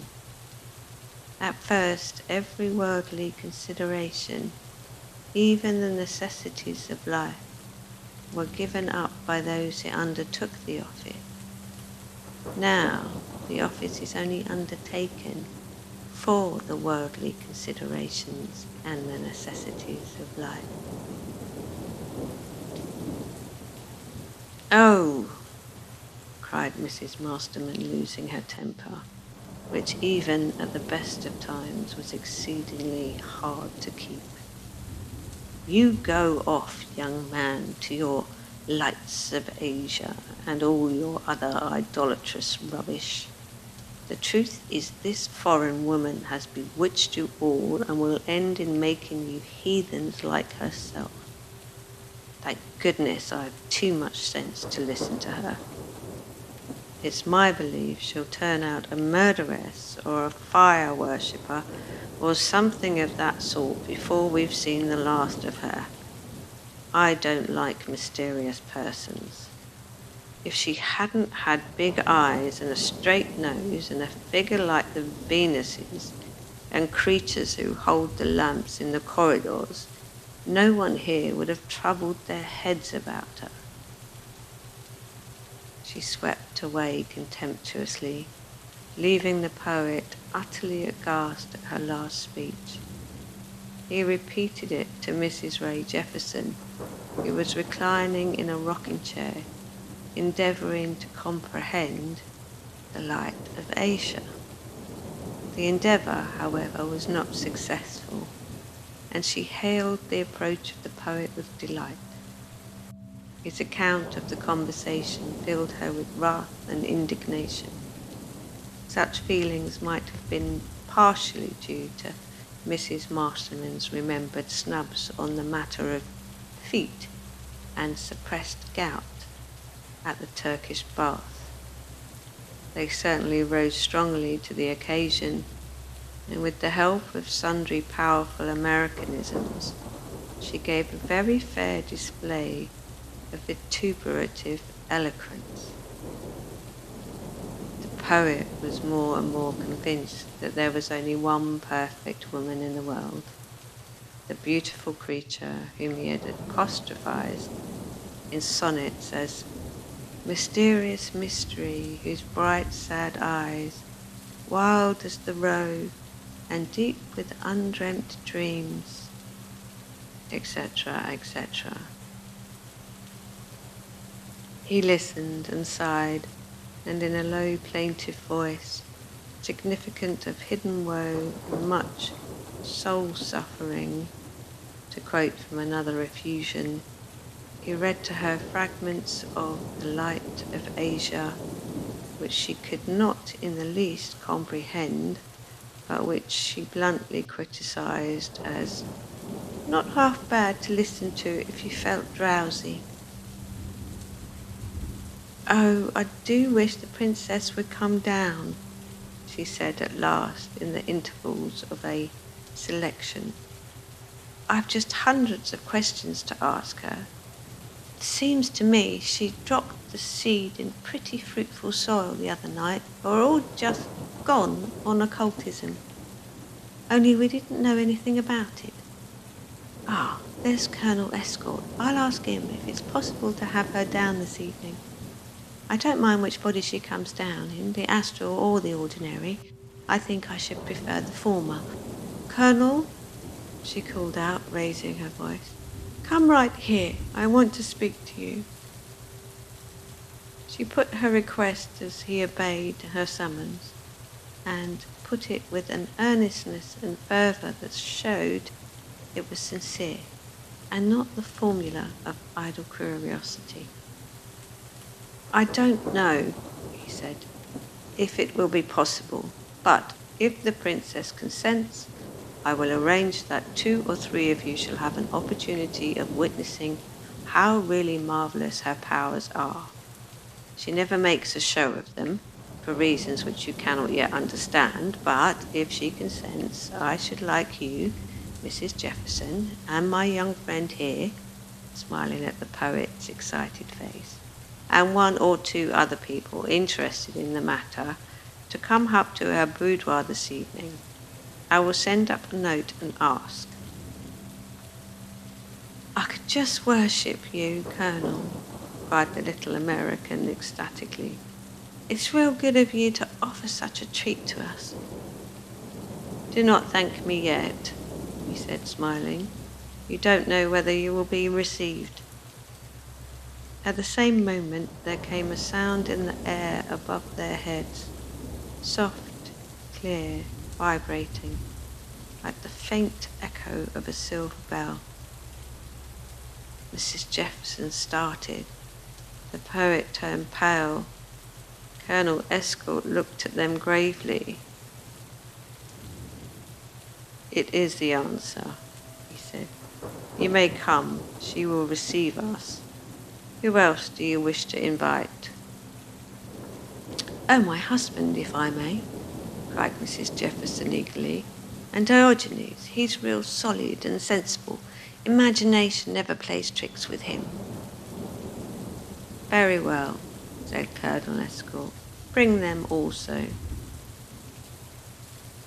The Princess Zaroff was seated in her boudoir reading as the party filed in, headed by Colonel Escort.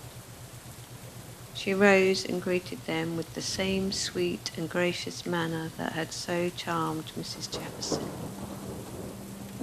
"I know why you are here," she said as the little American burst into vivacious explanations. "I am quite ready to do anything Julian wishes. You know, or perhaps you do not know, that he trained my clairvoyant faculties long ago. They are natural to me, I suppose, but you do not require to be told that even natural gifts are capable of training and improving to almost any extent." She turned to Mrs. Jefferson. "You have some power," she said. "You saw me the other night. No one else did."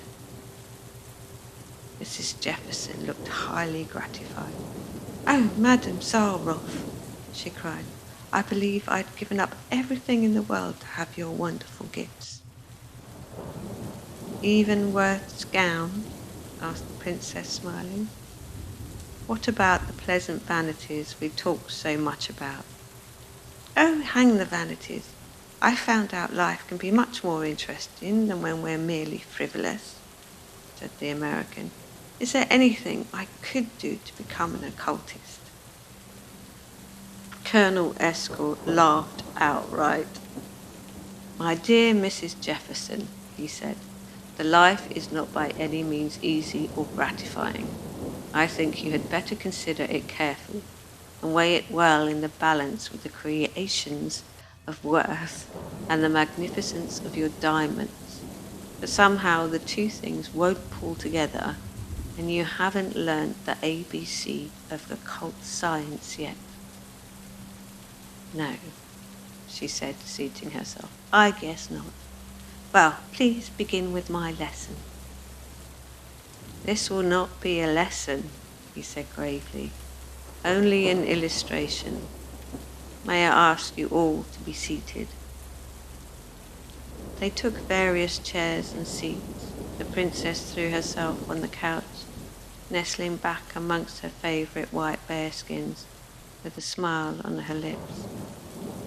Colonel Escort removed a rose-shaded lamp from the stand and placed it behind her, so that the light should not shine into her eyes. They were all watching her intently in the full expectation of something to be done or said that was mysterious and awe-inspiring. Colonel Escort then seated himself on a chair opposite the couch. For a moment their eyes met and lingered in the gaze. Then hers closed softly, and she seemed to sleep as peacefully and gently as a child in its cradle. No one spoke. Suddenly a voice broke the stillness, clear, sweet, and sonorous, the voice of the sleeper. Though her lips scarcely moved, nor did the placid expression of her face change.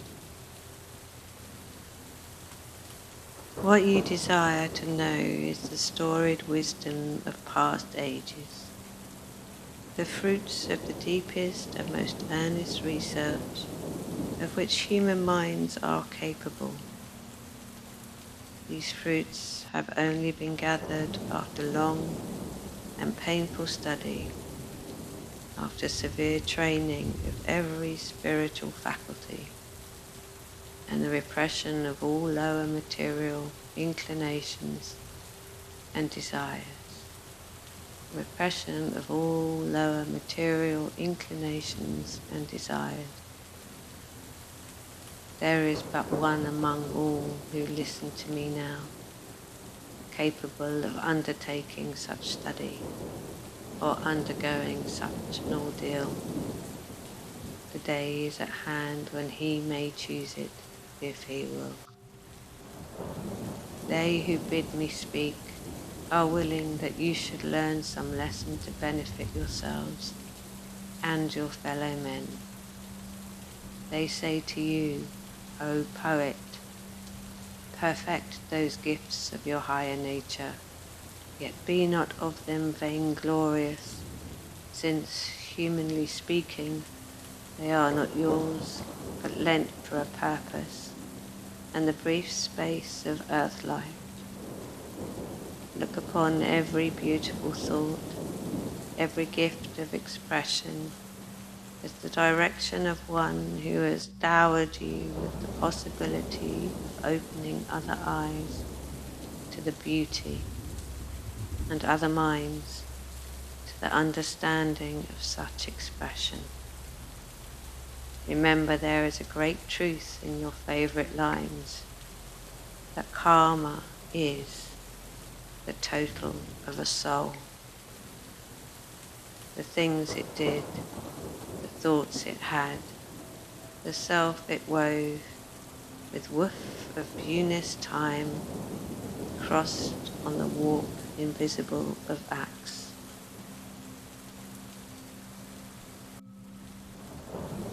There is another listener here, one who has wrestled with the secrets of nature. To him I say, be not over vain of the triumph gained by simple accident of discovery.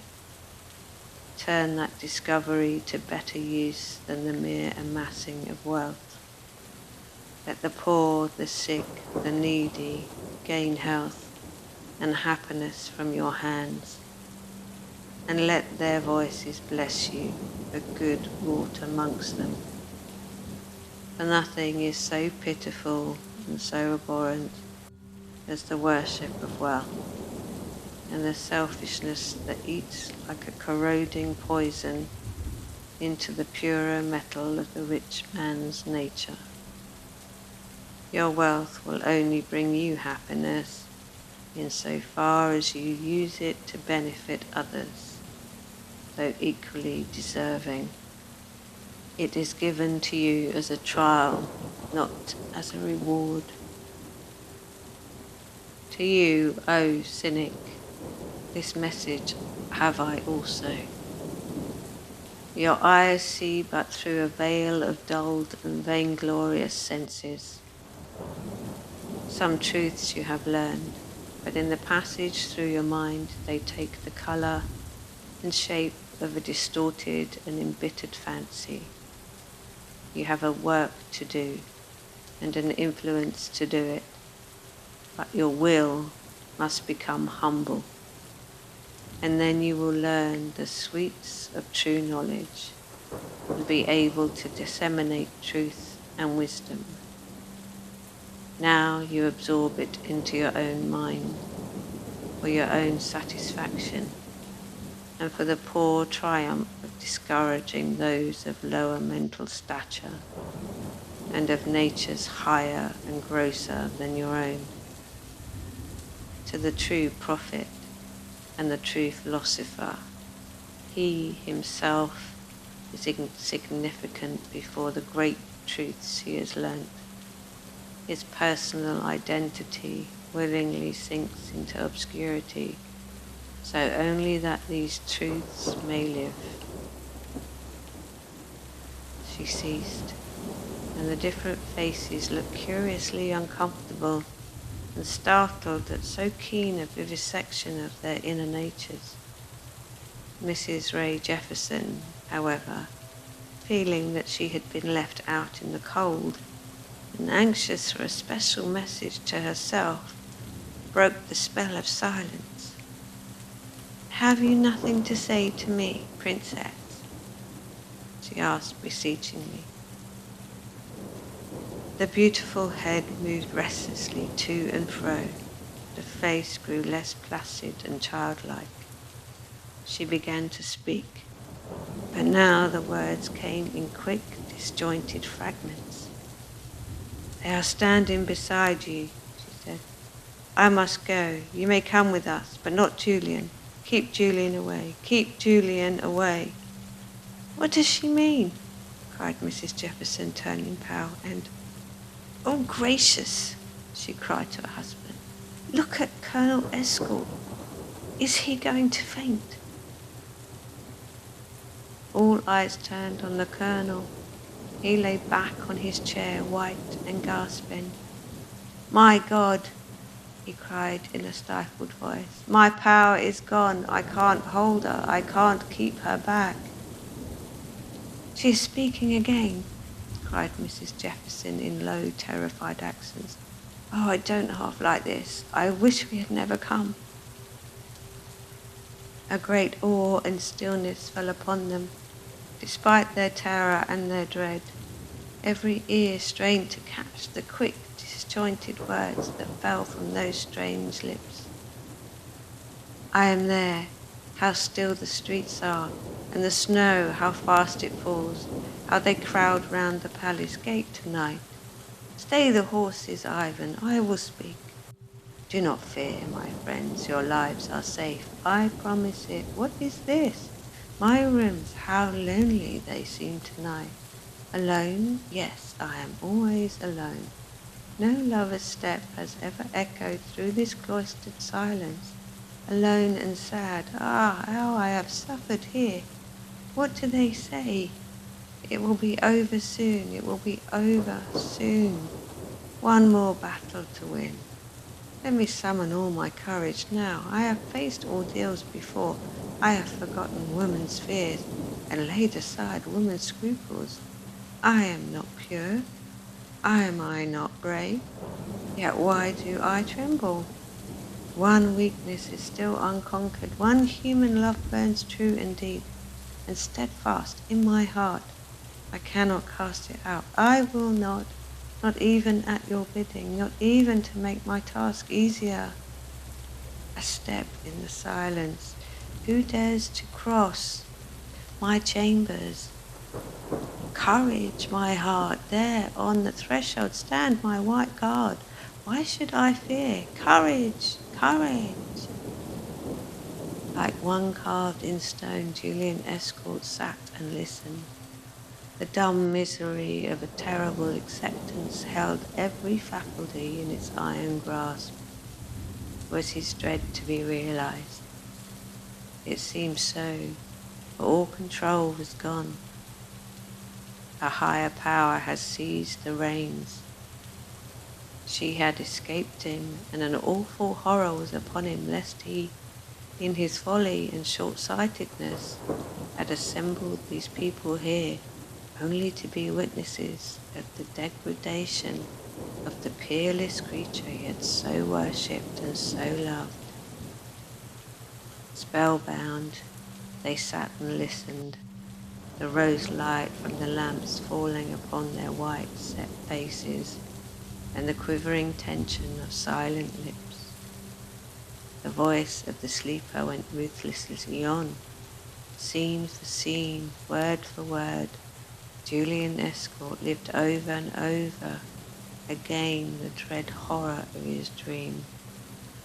Scene for scene, word for word, those wandering, startled listeners saw it reproduced, though to them it was scarce intelligible. At last she reached the point where his endurance had snapped beneath the strain of terror. But now his every force was numbed, his will seemed paralyzed. One feeble, helpless effort he made to lock those lips into silence, to chain back the self-betrayal of that unconscious speech. But love had made him weak, and passion had stifled the acute, unerring faculties that once had bent her to his will. He was powerless. He could only sit there dumbly, stupidly, listening for what he felt was sure as death. Again she spoke. The steps approach. Yet what is this? They are no longer on the threshold. I am alone, alone. Yet what new power is mine? My brain seems to dilate. Space can scarce confine me. All fear has gone. And it is thus you would have me yield to your brutal force, your drunken, degraded senses. Back, rash intruder, touch me not if you value life. Then, while still they gazed and listened, The beautiful figure rose slowly from its nest of snowy furs, rose and stood in its wonderful, indolent grace, upright before those dazed and awestruck eyes. But a change came over the quiet beauty of the face.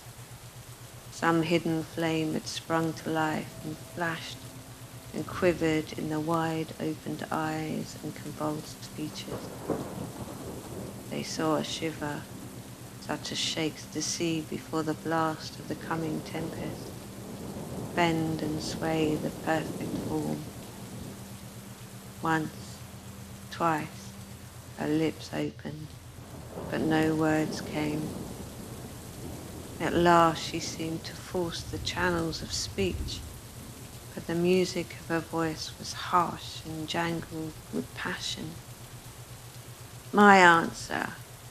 Take it, ravisher, murderer of innocence and youth. Die in your crimes, die. She stretched out her arm. There came a hoarse cry, a crash, a heavy fall. Julian Escort lay upon the floor, white and senseless as the dead.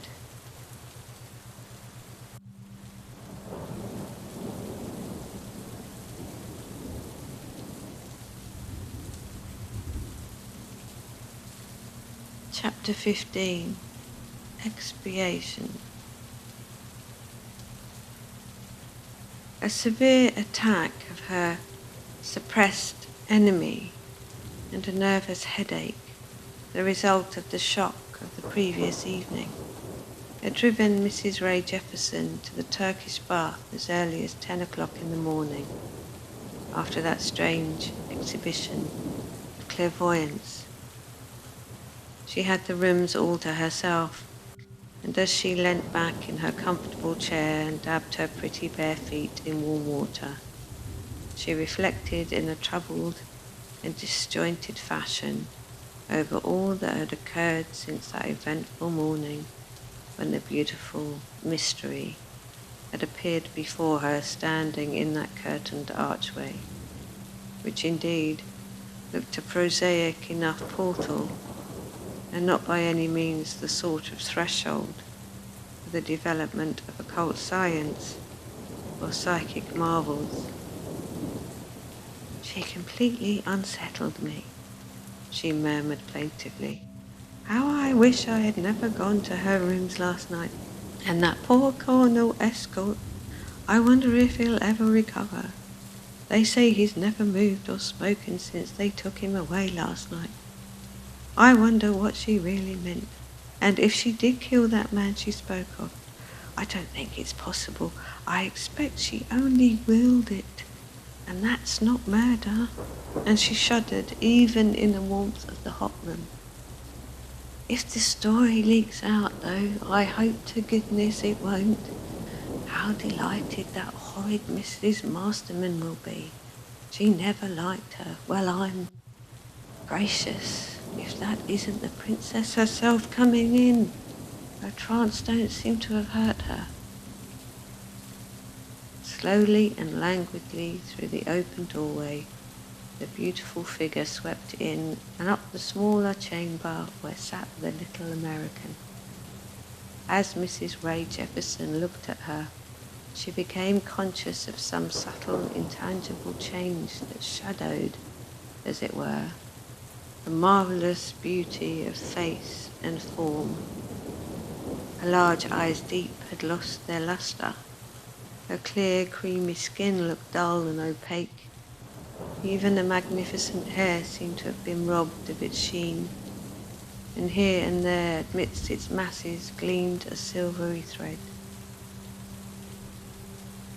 Up to this moment, her age had been a matter of much speculation, varying from 18 to 26.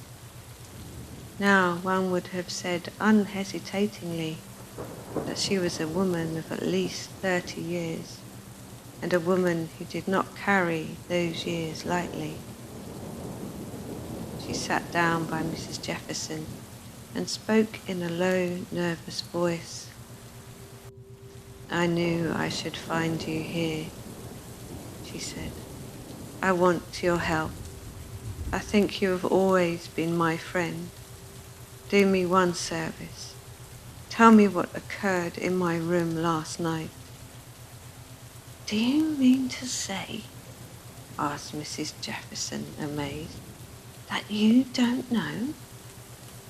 Should I ask if I did? A great weight and terror are on my soul, yet I cannot explain them. In some of my trances I keep the memory of all I see. In some, I lose it. I know nothing of what I said last night.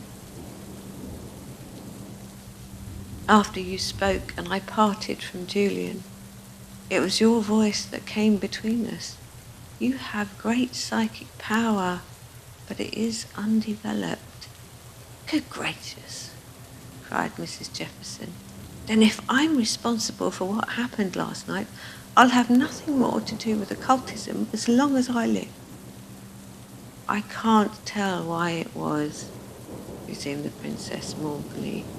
The chain of communication broke, and I got away, and my great dread was that Julian should suffer. Well, your dread is realized, said Mrs. Jefferson. Don't you know he's very ill? She started and grew deadly white. Ill? Julian? No, I did not know. What is it? Serious, do they say? Very. Some say shock to the brain. You know, he was far from strong. He was only home from India on sick leave. The princess was silent for a moment. Her face looked inexpressibly mournful. Involuntarily, her hand went to her heart. She looked at Mrs. Jefferson with sad, appealing eyes. I have suffered a great deal, she said slowly. I only bore it for his sake, for the hope they gave me that one day we should meet and love and taste the happiness of life together. Tell me, was it anything I said or revealed that shocked him?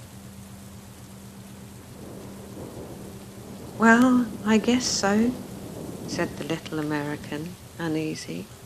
Of course, to us it was real mysterious, but he seemed to comprehend, and at last, when you rose up and stretched out your arm and cried out, Die! In your crimes, die! The colonel just gave a sort of gasp, and crash went his chair, and he lay there on the floor like a dead creature. We were all finally scared, I can tell you. The odd part was that you went to sleep again like a child, just as simply and quietly as possible, and my husband and the poet and the poor old Diogenes, they got the colonel to his room and laid him on the bed, and when they sent for the doctor, and he was not conscious yet. And that's all I can tell you. The Princess Zaroff leant back on her chair, white and silent. She asked no more questions. Presently an attendant appeared with obsequious inquiries. The princess suddenly shivered. Ask them, she said abruptly, to bring up the temperature to 300 degrees. I am cold. Cold?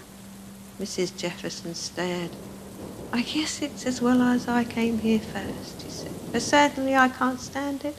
50 degrees are hotter than it is at present. I'll go into the second room. You see, I'm reversing the usual order this morning. 3, 2, 1 instead of 1, 2, 3. I'll just sit here by the door so that we can still talk if you wish. I look like a boiled lobster, I'm sure. Princess Zaroff said nothing, but when the American had withdrawn, she threw herself down on a couch near the wall. By choosing it, she was out of sight of anyone in the adjoining room, though able to converse if she wished. That she did not wish was very evident. No sooner was she alone than an expression of intense anguish came over her face. Her hands locked themselves together. An agony far beyond the weakness of tears was in her beautiful eyes. "I have lost him," she cried in a stifled whisper. "Lost him forever. And it was not for this we were brought together. For this I was commanded to learn the secret of my failure. Yes, I who thought myself so wise have failed at the crucial test, because my passions governed me, because my heart was weak for sake of love. Oh, my lost strength, my lost self-restraint. Must I again tread the weary road, and only overcome to fail again?" She turned aside and hid her face in her hands. The dusky veil of her rippling hair fell over her like a cloud. "Am I so human still?" she moaned. "So human that, woman-like, I deceived myself and dreamt of love perfected here, when I might have known. But oh, to lose him thus, to stand before his eyes shamed, sin-stricken, criminal. I cannot bear that. There's beyond my strength." Fierce passion seemed suddenly to take possession of her soul. She raised herself once more. The old lovely light and splendor glowed in her eyes. "There is but one way to win his forgiveness," she cried breathlessly. "He will pity me then. His heart will soften. He will remember what I said on that strange happy night when once again we met. I am but woman who loves. Earth holds no weaker thing. And I loved you, Julian. You only. You alone. Always, always, always. Men live for love. A woman can but die. For the life I took, I give my own. It is just. Yet, if but once, oh beloved, I could see your pitying eyes and hear your tender voice and know that you forgave." The light faded from her face. Only a haunted, despairing creature leant back on that solitary couch. A voice came shrilly from the outer room. "Are you all right, Princess? Can you really bear that heat?" Monotonously, vaguely, her own voice replied, "I am all right. I do not even feel the heat." Then all again grew still, and her eyes closed, and her heart beat in a dull, laboured way. Once more the shrill voice reached her, but it sounded far off and indistinct. "I hope you won't go off to sleep like you did the last time, Princess. You kind of scared me, I guess." The effort to reply was harder, yet once again the slow, sweet voice vibrated through the hushed and stifling heat. "I shall not sleep. Do not be alarmed." 5 minutes later, when Mrs. Ray Jefferson lifted her eyes from an examination of her suffering foot, she was surprised to see the princess standing in the archway of the further room, exactly as she had done on the first occasion of her visiting the baths. "Are you going?" she called out. "How is it I never saw you pass through?" There was no answer. Only the deep, wonderful eyes looked mournfully back, and even as she met their gaze, the form seemed to fade away. The archway was vacant. With a faint cry, Mrs. Jefferson sprang to her feet and rushed into the inner room. The intense heat stifled and drove her back, but not before she saw the princess lying on the couch where she had left her, lying with closed eyes and folded hands, while on her pale lips a faint smile seemed still to shed its lingering life. The frantic calls of the terrified woman summoned the attendants. In a moment, that motionless figure was lifted and carried into the adjoining chamber.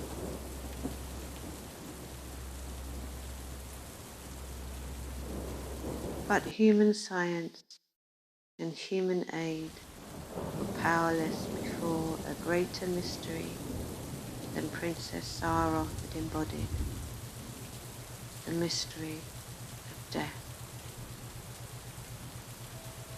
The end.